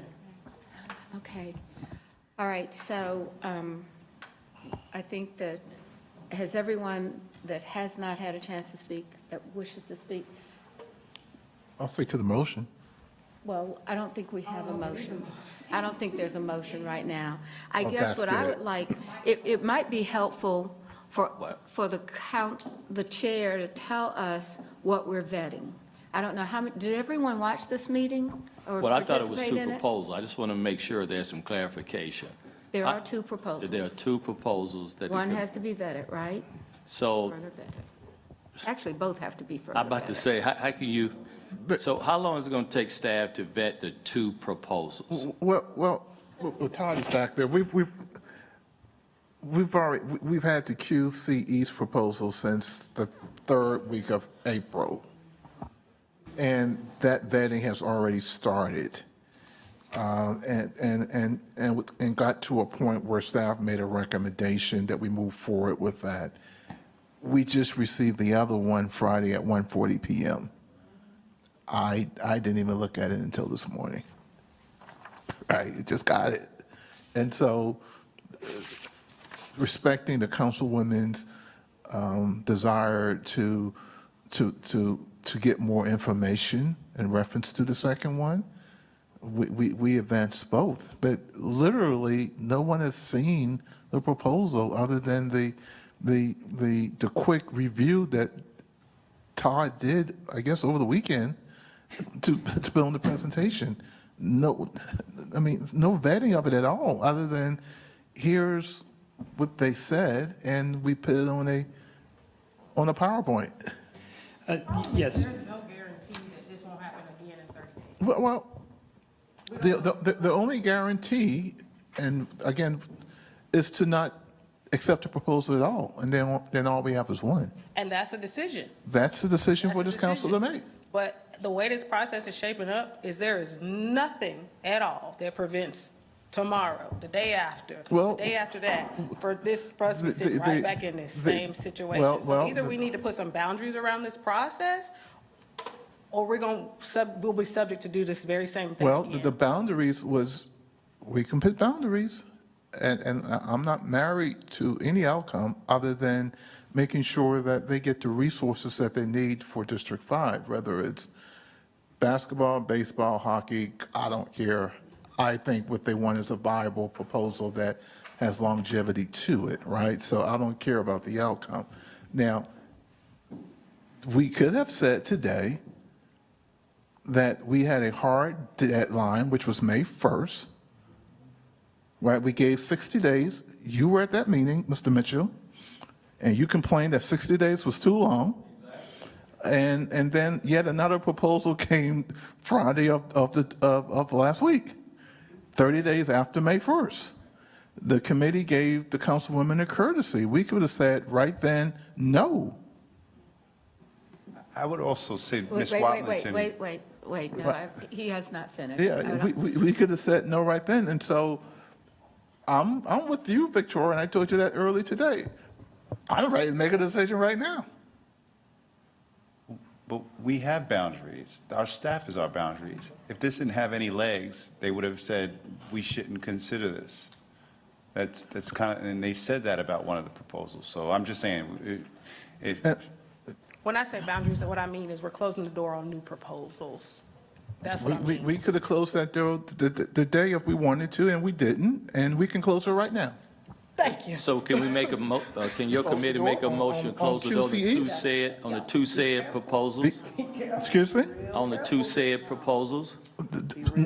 No, that's not what we're saying, Mr. Mitchell. That's not what we're saying. What I'm saying we is said there, Hey, you know, we can't talk, we have to have some ability to hear what each other is What saying. we're saying is be careful what you ask for. Be very careful. what I'm saying is right now, there are two proposals. We had 5 or however many. We done voted 3 or 4, 3 of them down. We have a new one. There are 2 today. At this point, we need to, my opinion, it's these 2, and if you didn't come through the gate before then, too bad. We're going to decide between these 2. And we're going to do that before this fiscal year is over, is my preference. Okay. All right, I know, I want to make sure that I've done this because I'm going to ask Mr. Baker to talk to us about process. And what we have done in the past is we've gone through this and how many proposals and whether or not we close, how do we close, all of these things. So, before that, let's have each council member that wants to comment on this or question or ask a question, because when I saw this, I thought that we had one proposal that was in the hopper and one that came in on Friday, and that the decision was to vet both. I think what was brought up was let's plan for a vote June the 12th, and then we kind of lost where we were trying to go because the committee discussion was all about that motion that you see before you today, and I believe it was approved It was approved unanimously. unanimously. And so now we're kind of thinking about something a little bit different. So, Well, Mayor, just clarification, my question was not to vote on June 12th. okay. My conversation about take the digital input, the digital survey, do it on June 12th, not to vote. And I think the committee did a great job. You got 2 proposals that the committee is recommending. Only thing I'm suggesting, Potentially Eastland Yards. I'm just saying. well, potentially Eastern Yard, so you have 2, and staff has to do their vetting that everybody has agreed must take place. And so I'm not trying to change anything, but if you want the community engagement, do it through a digital platform. Don't try to schedule one January 24th and January 28th when you got a June 12th meeting. That's all I was saying, doing earlier. Okay, maybe I did not, I was always thinking about a digital process, but I also respect the experience of the council member that represents the district for a town hall meeting. And I don't know what that means or when it would be, but I think that it is certainly the purview of the committee if they want, of the district council member, if they want to have an in-person meeting. Okay, so I think the next question that was raised for me is, Mr. Baker, there's been a suggestion that we create a boundary or a closure on accepting new. Can you address that for us? Well, again, I'm sort of stuck between the process that you've laid out and what you're asking me to do, because it's inconsistent. I mean, there's something specific about no votes on the same night as the presentation. Tonight is the night of the presentation. So what you're talking about is inconsistent with the process that you all agreed to. So I do think that there's a reason that processes are put in place, and likely it's because we're not really equally informed in what we're trying to accomplish here. So I'm going to recognize Ms. Anderson. Thank you, Madam Mayor. So We have a process that we laid out at the beginning of the term, and you shared the parameters, and you circled that back up into the top of our mailboxes. And we've been saying that tonight is an opportunity for us to receive committee readouts, right? And so we've put something in committee. They have voted unanimously on a position, Right. and they're presenting that to us. And yet now there's consternation around what the committee is presenting. They did exactly what we asked them to do, and they're presenting something, which is our process. And Councilmember Molina has, been vocal about she supports this moving forward and getting vetted and having the community input. So my question is, why are we, if this is we've asked the committee to do this, they've done the work, they come back unanimously with an approach. We've said we're going to add a digital element so, because Ms. Molina's constituents can have input and maximize that net of feedback. Why are we going against what the committee is proposing? What is so salient to go against that? I can respond if you want me to, Mayor. All right, Mr. Mitchell. Councilman Anderson, my heartburn is the timeframe and the logistic to try to do another meeting prior to June 26th. In my mind, I think we need to accomplish this our fiscal year with staff doing their due diligence. And so the proposed 2 dates they're talking about is June 24th or June 28th. And I just think, as everyone articulated, urgency, input from the community, and I just think it could be accomplished before the 26th. Because they say if we do it June 28th, then we won't vote on it till July 10th. And we can also leverage the digital element that we can execute. I'm that totally for the digital. Councilmember Molina is Yeah. in support of. Yeah, I'm very. So, Madam Mayor, where I'm divergent is the fact that the vetting process may or may not be done by that time. Right. So we're potentially saying to our community, the community where I represent, that we got you two options, but we don't even know if the two options are going to work yet. Right. And so that's the competing contingency with this sense of urgency. Listen, everyone that I live around has a sense of urgency, but the business side of this, the business vetting and process has to take place before we even understand what it is that we're actually committing to presenting to the community. So unless we got that vetting process done by the 12th, what are we talking to them about? We would potentially say we're dreaming of giving them something. So to me, that has to be done prior to even saying we're doing anything from a community perspective. Now, look, I get, this has nothing to do with me individually. I repeat, this has nothing to do with me or Mark Jarrell individually. This is not, trying to get out in front of anybody. Like I said, I already have an existing town hall. This would actually be more work for me to get in front of the people that I serve again, to say to them, this is what we have, here's what it is, we want you to be absolutely educated on it, here's why, and we want to make sure that you have input on the choice that we're going to make as a council. I think that needs to be the clear home run. And so anything outside of that is actually painting a picture that that's not what we're intending to do, and that's exactly what the intention is to hopefully get both of them vetted and hopefully be able to come to them with two proposals that we're ready to move forward with, that we can say to them, help us understand what it is that you would like to see in East Charlotte. I'm done. All right, Ms. Anderson, did you get your question addressed? I did. All right. Thank Ms. Watlington? Yeah, I was going to respond to Ms. Anderson's question too, not specific to the specific thing, because I think Mr. Mitchell has addressed that. Nobody around this dais is saying that we don't want to vet. Nobody's saying that. Nobody said that. We're talking about a timeline that's sufficient to be able to address this. From a broader sense, and we could put this in the parking lot if necessary, but as we talk about our policies, I know that this is not the first time that we've talked about adjusting a recommendation that has come out of a committee. So my consternation as it relates to the broader process is that feels extremely inconsistent. So as we go forward, perhaps there's an opportunity to review and reset expectations around what this meeting is for, because if it's just a report out, I can get that in an email. I don't necessarily, I feel the value in this meeting is about discussing the committee recommendation and getting a sense of what full council thinks about it before it shows up on the council agenda. I think that we've made recommendations or adjustments to recommendations in the past that ended up on the agenda, and I think that we got to make sure that that's baked into our policy, just so we've got some consistency.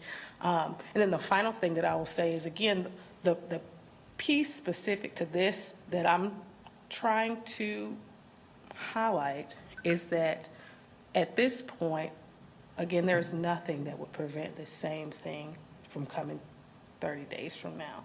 And so what I care about, just like everybody else around this dais, are the people that live in this city, regardless of what district they live in. And in order to be able to converge on a decision, we got to make sure that the process will lead us there. And so as we've seen in the last 3 days, it's quite possible that another proposal can come up. So that's the only other piece that I think is still missing from here, is drawing boundaries around what exactly we're evaluating. Because if Tom, Dick, and Harry show up with another proposal, what do we do with it then? I think that's a great question. That's why I asked Mr. Baker. I don't know if we ever said this is a process that we're going to follow through for 90 days, 30 days, 60 days. I don't know that. And so what I'm trying to figure out is, if you're the city of Charlotte and you've got 2 proposals that were submitted and they are being vetted, and someone comes in and says, here's my proposal, what would our reaction have to be legally, since it's been wide open all the time? And I don't know how you do that, or how, if you defend it, or what, or how do you round that out? I just don't, we've never had a deadline for this project that said you cannot submit a proposal. And so the question I'm really asking, I mean, I know, but I'm really trying to say, legally, if someone came and said, well, you've been doing proposals for the last 90 days, 120 days, what would you do? Now, I want to ask the chair what the intent was, because he did talk about, we will do this time and whatever, but I'm not aware. So when we met in March,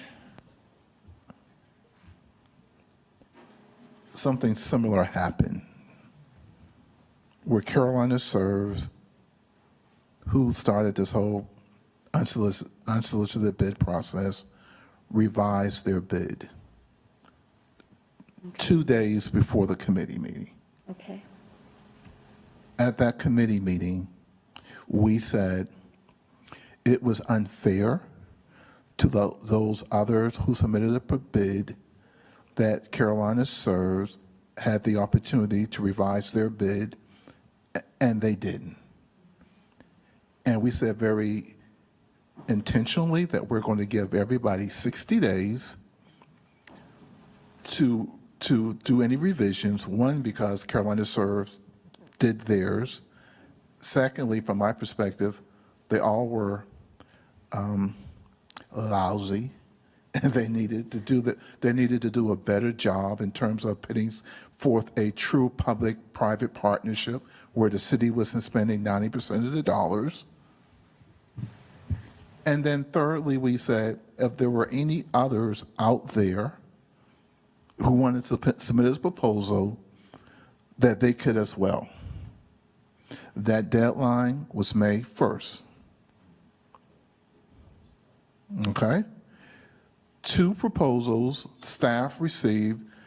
They requested that they get all their information by April 16th. Those were proposals that were previously submitted, that staff didn't have to do as much work for, and they complied. The others, QC East, met that deadline and submitted theirs, I think, the 4th week of April, and then we had our May 1st meeting. So, Mr. Baker, you've heard what was intended, so where would we land? If you follow what was intended, you would only be considering those that came in at the deadline. Be careful what you ask for. But that's a false But choice, wait, because wait, at this wait, point, wait, we've already I said had- that we've got two. Ms. Said we've got two. Watlington. So I'm not talking about what happened beforehand, I'm talking about today. If we've got two, is it gonna be two and no more?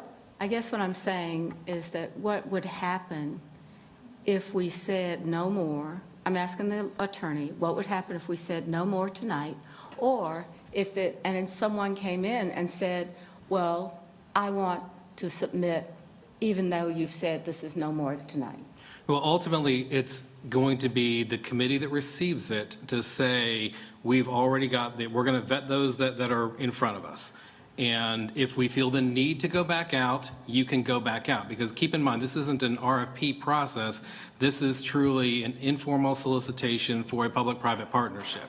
So you have the ability to say, what we said is what we meant, and we're going to vet this project that's here, and if we need to reopen it, if it doesn't have the votes, you can go back and say, we're resoliciting for the bids. But the issue is when you, and this has nothing to do with the bids, but when you say 60 days, and then you start a vetting process, and then another one comes in, like it did over the weekend, and then the committee this afternoon decided to add that, then you're right. You do end up in situations where you put people's expectations that what you say doesn't really, it's not final. And that's really a decision that you all have to make going forward. It creates more consternation from the people who are abiding by the deadlines that you set. Okay, so clear as mud, that what we've done is we've positioned ourselves in a way that we can say, no, we don't want to see anything, but if, right now, we've said yes to everything. And so if this council makes a decision not to say no, or to say we're not accepting any additional, then that could be done. It will be the consequences that we know of now. Okay? Mr. Bakari. Yeah, I want to clarify this point because I think it's important. I agree with everything the district rep said on the next steps, but to what Ms. Watlington said, I think that is the crux of the question. And if you look back at what Mr. Graham laid out in the timeline, we got an unsolicited bid that started this. All of council came together and put a process and a timeline together asking for solicited bids. Open, closed, shut. Once that was done, as it was said, it was opened again for another 60 days for solicited bids and closed. What was handed to committee at that point in time was a set of, I believe, 3 or so options, 4, and whittled down. So committee in their scope can go about doing further diligence, asking for what ultimately they need to get to a recommendation, which staff had come to a recommendation. But what committee is not authorized to do is within the last 72 hours, staff get a new unsolicited bid outside of that timeline, bring it in with a recommendation to committee, and then committee to decide, yes, this is viable. If you want to know how to close that door, it isn't done in hindsight. It's done by full council, either opening up the bid again for everybody or saying, no, there's only 2 things on the table, and that was what was on the table in committee today. There's no other, and anyone who thinks there's anything else you can do, go back to the exact arguments that were made the second time the bid was opened. Because no committee can take the will of council or staff and say, no, we're going to do something different now. And that is not just a interpretation of what's going on. It's a legal aspect that needs to be considered. Exactly. So again, to paraphrase, I think, either need to figure out how to vote as a full council, if the full council does indeed want to reopen the bidding process for everyone and say then it will close, if that's the desire of the council, or they need to say, I'm sorry, you are outside of your bidding timeline, petitioner, thank you. If something changes, we'll let you know, but we have our scope. To clarify, though, if I'm understanding from the attorney, the full council didn't make that decision. That was a committee decision. So that's the one caveat from what you said, is that it wasn't a full council. Full council made every opening and closing bid deadline period together.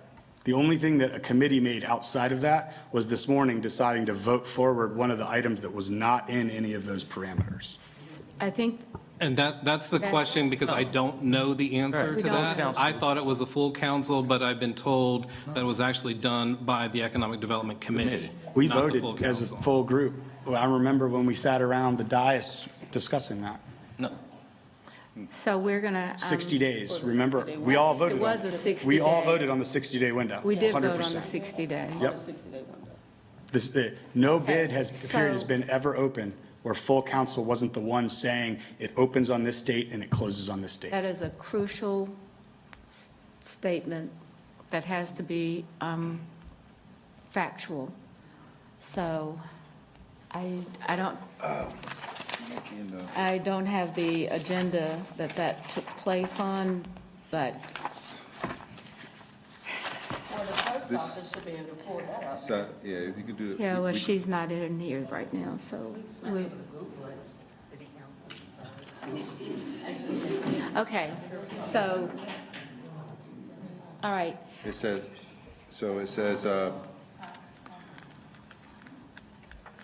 yeah, May 1st, this is from the presentation today, so we can double check it. May I, Madam? Yes, we can ask the city clerk to go to the agenda, the council meeting, was it May 1st? March 6th, the March committee 6th. committee action was voted to extend review period by 60 days.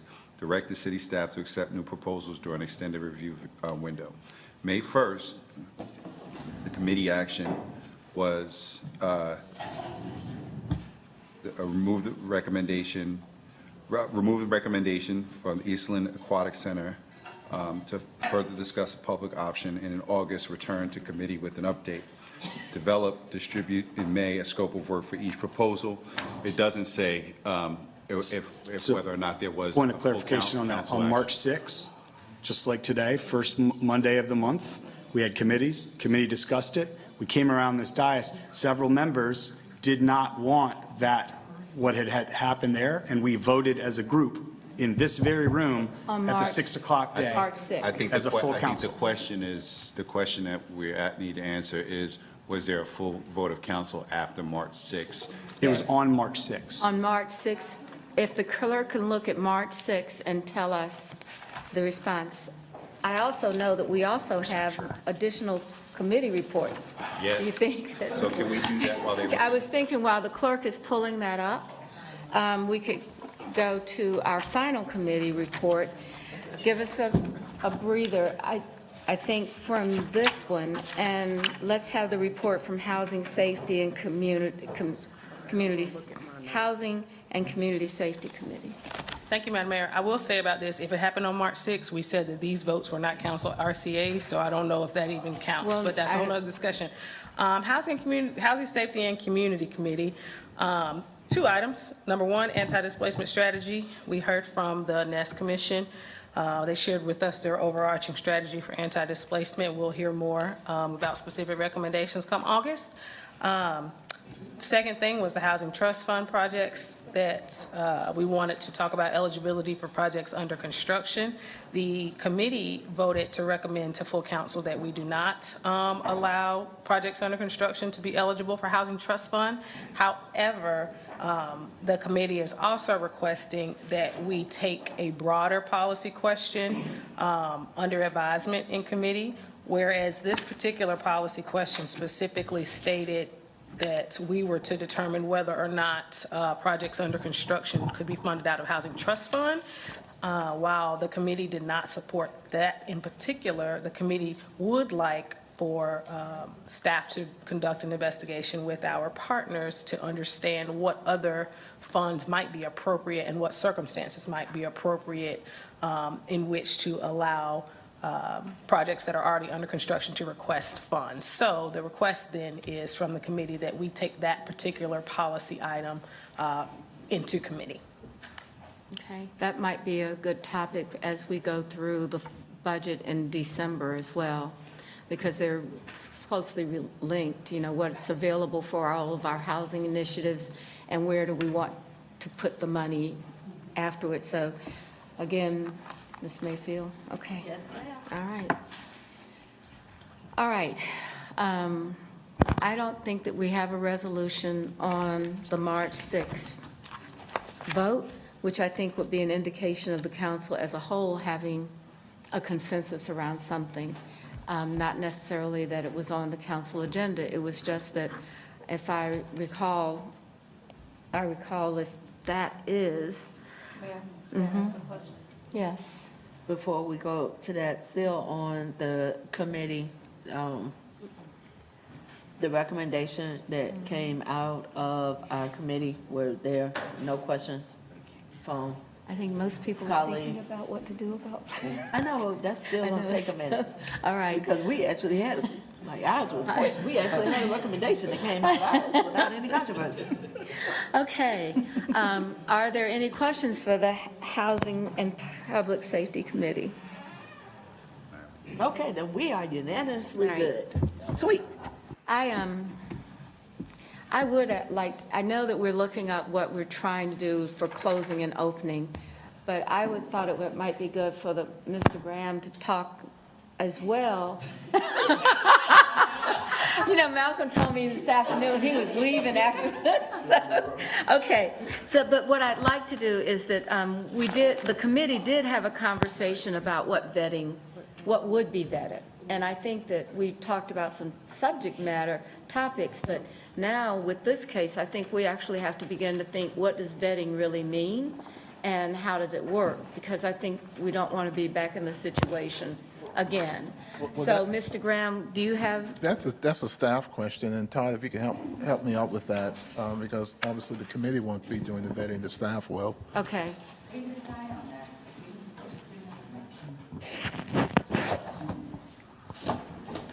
I think this is whether or not, like, they would analyze the land, whether it was purchase or lease. Is that here, Todd? I know, but this was, okay. But we also talked about doing that, but doing a lot more I know. extensive research in terms of the performers and background checks and those type of things that we have to ensure that people are representing themselves as who they are and the ability to deliver. But I'll let Todd talk about that. That's absolutely correct. We want to validate the information that was provided to us. We've only had a few days to look at the second proposal or this other proposal we received. We have had an opportunity over the weekend to do some Q&A with them just to get some clarification on some of the items they presented. There will be additional follow-up items, as I suspect there'll be additional follow-up items with the QC East team as well. And coming out of the community engagement, there will be some additional follow-up from the feedback we get through that process as well. And so the plan that we laid out in the committee meeting this afternoon was that the month of July, we would basically take all the information that we have received from the community engagement effort, as well as the follow-up, the subsequent Q&A with the respective submitters, and then we come back to council in August for a recommendation of what we would consider to be the lead proposal. I guess what I'm saying is within those definitions and criteria, descriptions, and examples, is there anything that would be added? So let me give you the example. You know, we're talking about, do we sell the land or do we lease the land? How would the staff vet those two choices? And how would they, look at what the city's best choice would be? So tell me how that works. So we would look at the bigger picture. Whether we lease or whether we sell, I think it depends upon what are we getting from our investment overall of that project. And what are the terms that we can come to with the proposal team with respect to community use requirements? If there is a property sale, what does the reversion rights look like in terms of if they don't finish these milestone completion dates, we receive the land back by a certain date or something like that. So those are things that we would get into in negotiating some of those terms. There's certainly something we take into consideration is the requested land structure, whether it's a dollar lease for 99 years or if it's a full-blown just a market rate fee transaction. Some of the other things we want to look at is, to what Councilmember Graham mentioned, is looking at their capital structure. Mm-hmm. Do they have funding readily available? How long will it take to get secure deals? Not just raising funding, because the two we have looking at right now, neither of them are actually doing a fundraise effort. They're basically saying they have partners that they would be taking on debt or equity as their partners are now. It's just a matter of how long does it take to get those documents done and the legal process and getting everything, really get hard commitments rather than the soft commitments we currently have. So there's a number of things that we want to make sure that we're clear on, as well as, like I said before, making sure that we fully are taking into consideration to the utmost accuracy the priority from the community with respect to community use versus economic impact generator, and that we're also applying some of these funds in the appropriate manner as well.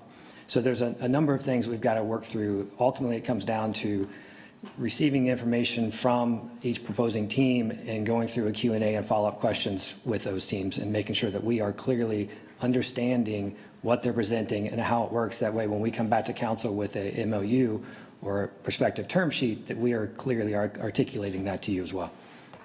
Okay. Any other questions about the evaluation metrics or the content that you've heard Todd talk about for the vetting?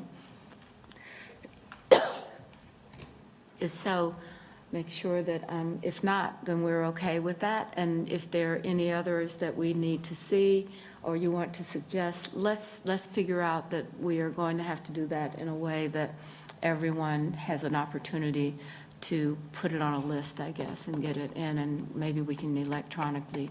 I think if it works, if it's something that's important and the staff identifies it as important, we should try to do it, okay? All right, so I want to go back. I know Mr. Bakari said we had a vote to do, or to close it out. But Yeah, I'm 100% sure we voted here that night because I remember it distinctly. However, even if we didn't, which we'll confirm that we did, I'm 100% sure. Even if we didn't, I don't think it matters because the broader point is application periods were both opened and a close date was set.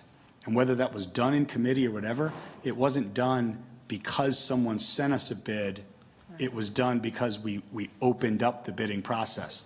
This would be the only circumstance that came in 72 hours ago where it was completely outside of all of that and it was closed. So again, I go back to the point, either the council gets to a spot where they say, we're going to reopen bids again and go down another process so that group or any others can be considered, or we're not. And I think that's what Ms. Watlington was saying. That is the question. I think that we can give direction to the staff, but Mr. Baker, do we have to have that vote in a chamber meeting? It's not a part of our committee meeting. It's not in our committee review. So when we talk about this, this is something that would be a motion that the council would choose to take tonight. Yeah, so as a council, in your rules of procedure, you have the ability to add something to the agenda unanimously and vote on it. If it's not unanimous, then you typically kick it to the next meeting. Right. If you follow that procedure. So do we have a motion to, Ms. Watlington, was yours to close the opportunity for submitting a bid? So we have to have a vote to say unanimously. It's already if that's closed. Still, I understand what you're saying, but I think that was what Ms. Watlington was saying. What happens if someone comes tomorrow? And I don't think that we have an answer for that. No, that's what I heard the attorney say. So what you need to do is have a vote Yeah. to vote, if that Yes. makes sense. Yes, that's where I was going. So we, but I also want to say, Ms. Watlington, is that your motion? Yes, ma'am. And do Because we you have would a be second? adding this to your agenda tonight. To add this question to the agenda, which requires a unanimous vote of the council. Second. Now, Ms. we have a Watlington's second. motion. Any discussion? What did we just vote on? We So haven't what's the voted on actual motion? anything. The actual, Ms. Watlington? Yeah, so I would like to add to the agenda tonight that we vote on whether or not we want to proceed with the two proposals that we have and close the opportunity for any additional proposals to come in. So what I'm saying is, I would like for us to decide tonight, okay, we've got two proposals, we're not looking at any more, or we would decide to look at any more. But first, we have to put it on the agenda tonight. So my motion right now is to put that vote on tonight's agenda. So can we simplify it? I think your vote is to not accept new proposals while we're under the existing. So Okay, that makes more sense. Yeah. Sorry. Yeah, I know, but it's okay. To not We're good. accept Yes, the to not proposals, accept to not any accept additional any proposals as of now. I think that, you've got to leave yourself, if something falls apart, we might be back. Okay, But so then we'll just- be better at it. So just one last clarifying question. How does this proposal differ from the recommendation from the committee? Because the committee recommendation. That's why I dropped out the proposals that are here. We still are talking about the two. But what we're saying is that after tonight, if we approve this, that we would not accept any proposals additionally coming So in. you're actually just doing an amendment to the proposal from, the recommendation from the committee? Really, it's just an addition, exactly. It's just an addition. Accepting from the committee and adding to close I think this process. Let's go back to the committee recommendation that was approved Because and that's why I don't adopted. want us to get lost. I know, 'Cause go back to the committee had a very top. clear recommendation. I know, but let's go back to it and make sure that everybody's clear on it. So what it said was, this was the staff recommendation. After 90 days. It- So it the says recommendation is to eliminate Carolina Serves, recommend a June community meeting. Right. So, because there was a whole lot of conversation, are we saying that the community meeting is to solicit feedback? That's where I thought a different suggestion came from. Because for me, QC Eastland Yard at Eastern Yards and potentially Eastland Yards, the recommendation is eliminate Carolina Serves, move forward with those two with the addition of, we're closing this now. That's what my motion is the addition. That's what I wanted to understand. Thank you. Ms. Johnson? Thank you, Madam Mayor. My concern is legally, first of all, the window was closed.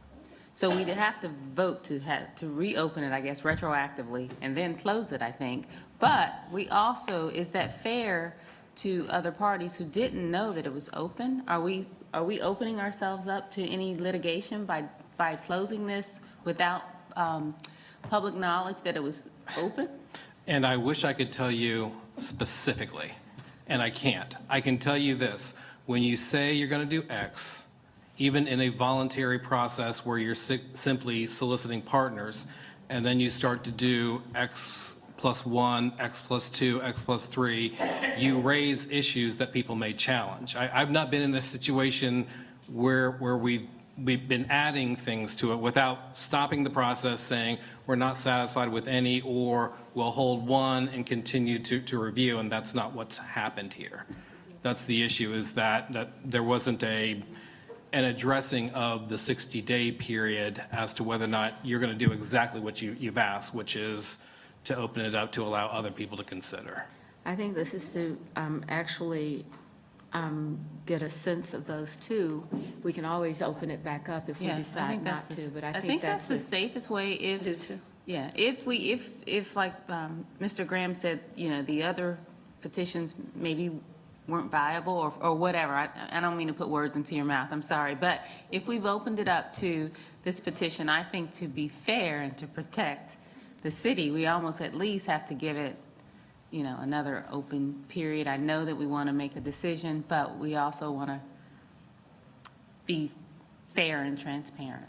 So I think that what we have on the table is a motion to close the opportunity for additional proposals until we consider or make a decision on the ones that we have. And I don't think you have to say that, but it's basically to say tomorrow, if you wanted to send in a proposal, that we would not take it until we made a decision that we would need to open it again, which would be another conversation like this one.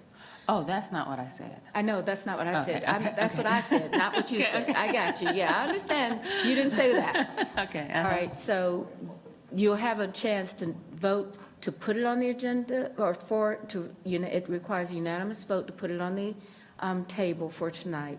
And if you don't agree with it, then we will not be able to do that. Right. All right, Ms. So Malik. just to clarify, so does that mean, and I guess that would be the motion, are we opening it we just want to protect the city. So does that mean we're opening it back up, even if it's for, I don't know, I'm gonna a ask short amount Mr. of time? I understand. I asked Mr. Baker that a couple of times. I'm not quite sure that, So it's a two-step process. You Okay. have nothing on your agenda to make decisions. So you need to add this to your agenda. That's the first motion, is whether or not you want to. You need unanimous consent to do that. If you don't have unanimous consent, then you need to move it to the next meeting, which I think is your June 12th meeting. So the first motion would be to add that discussion point to your agenda. And if it's unanimous, then you could vote on that discussion point. all right, Ms. Molina? Thank you, Madam Chair. I want to make sure that I put a point of clarity in this. First of all, to the committee members for economic development, I really appreciate you being open to having the additional consideration. I actually had that in the back of my mind when realizing that this was coming in at the last minute, and understanding that there could be implications is why I asked the question. I asked that question very clearly because I knew and remembered that we had voted and closed at 60 days. And so my appeal for considering that particular petition was because I wanted the people that I serve to have more than one option to look at, and to see if they were interested in more than one option. And I think that's only fair. I mean, to say to a group of people who've been waiting 10 years that all you have is one option, it's a terrible message. It really is. And I know that, we have a precedent to abide by, and I'm obviously in many times the main person talking about a precedent. Councilmember Bakari, I hear you. I hear what you're saying. And I know that both of these will have to go through a due diligence process in order to be considered. And so, understanding that, and I want to be clear because I do have members of my community who watch our meetings religiously. I will not be supporting closing them in the first place. And so we're not voting to close when there's nothing open. So I'm a little confused as to why there's even a vote to close when I'm begging to have an opening that we don't have. There is no opening. This is literally me begging my colleagues to say, using the power and the will and the force that we are, to consider something different than what was originally our plan. And I don't know what that means for us legally, but I'm asking the council for that. And I want to be clear to the people I serve, I will not be supporting closing this because we technically haven't even opened it for any new bids. It technically is not even supposed to be a new bid on the table. And so if we can get past that hurdle and we can let that be what it is, and our kind friend, Mr. Bakari, don't challenge us and let it go through the, the proper channels, then I think we got two places that we can vet that the people of East Charlotte can take a hard and fast look at without us making this too complicated. That's my bid, that's my position. So you have a motion to add something to the agenda, but I think what Ms. Molina has said is that because potentially Eastland Yards is still a potential, how will we justify and through this? So perhaps this isn't, we just hope nobody walks up on the stairs and says, I want to, do a new project proposal, but perhaps we just look at the staff recommendation, which was approved unanimously with those timelines, and just get this done and not address a closure date. It might be more simple that way. Okay. So, Ms. Molina, is that a motion to accept the staff, well, no, it's the committee chair has already said that this is been recommendation from the committee. And I agree with the chair, 100%. It's agreed. So we have the committee report on, Ms. Anderson, Sorry, you just look point of inquiry. information, is there an existing motion on the floor? Miss, We have one. All right. Madam Clerk, will you read the motion? Moved by Watlington, second by Mitchell, to proceed with the two proposals and not accept any new proposals coming in. That requires a unanimous vote. We've already heard That there's at would- least one that no will vote. require The unanimous conversation vote. ends. well, Right? should we Because They're it not going adds to be to it. unanimous. is procedurally, wouldn't we have to vote? Yes, we would. Yes, to find out whether there's unanimity, correct. Okay, I understand we have to vote to take that motion because it's an addition to it. So we can do that, or we could ask the motion folks if you would like to withdraw your motion, and we go with what's on the screen. So tell me what's your thought.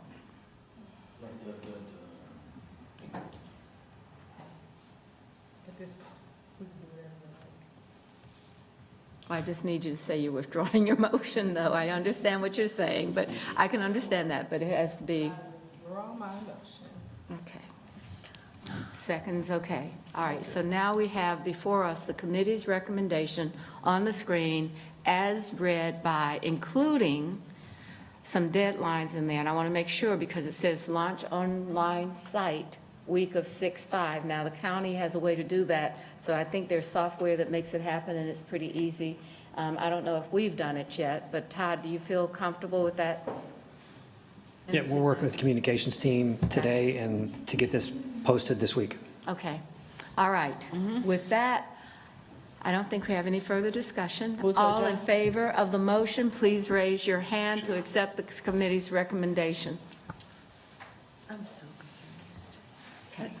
Can I ask a question? automatic. It's just automatically, it'll go to Yeah. a future council meeting. To go to the Right, future. automatically, that's the thing that Mr. Graham said last week, okay? So All did right, we so decide, so did we decide that we're opening it up? We did decide that we're opening We're up to being other. quiet, there's no action taken Okay. in that area. So, I do have a question, though. Given that this says week of 6/5, and we can't even vote on this until the next... Until the 12th, does that mean this just sits here until the 12th? What? What I'm saying is, this is a committee recommendation, okay? That's what I just asked him, if he could go ahead and start getting the digital part of it out for the survey. And he said that would be acceptable, and I think we could accept it all the way through. And then Ms. Molina is going to have an in-person one with Mr. Jarrell Yeah. that they're planning. Okay? All right. Motion to Thank you. close? We have a motion to close, and we're second, and all in favor of adjournment, thank you very much. Okay. All right.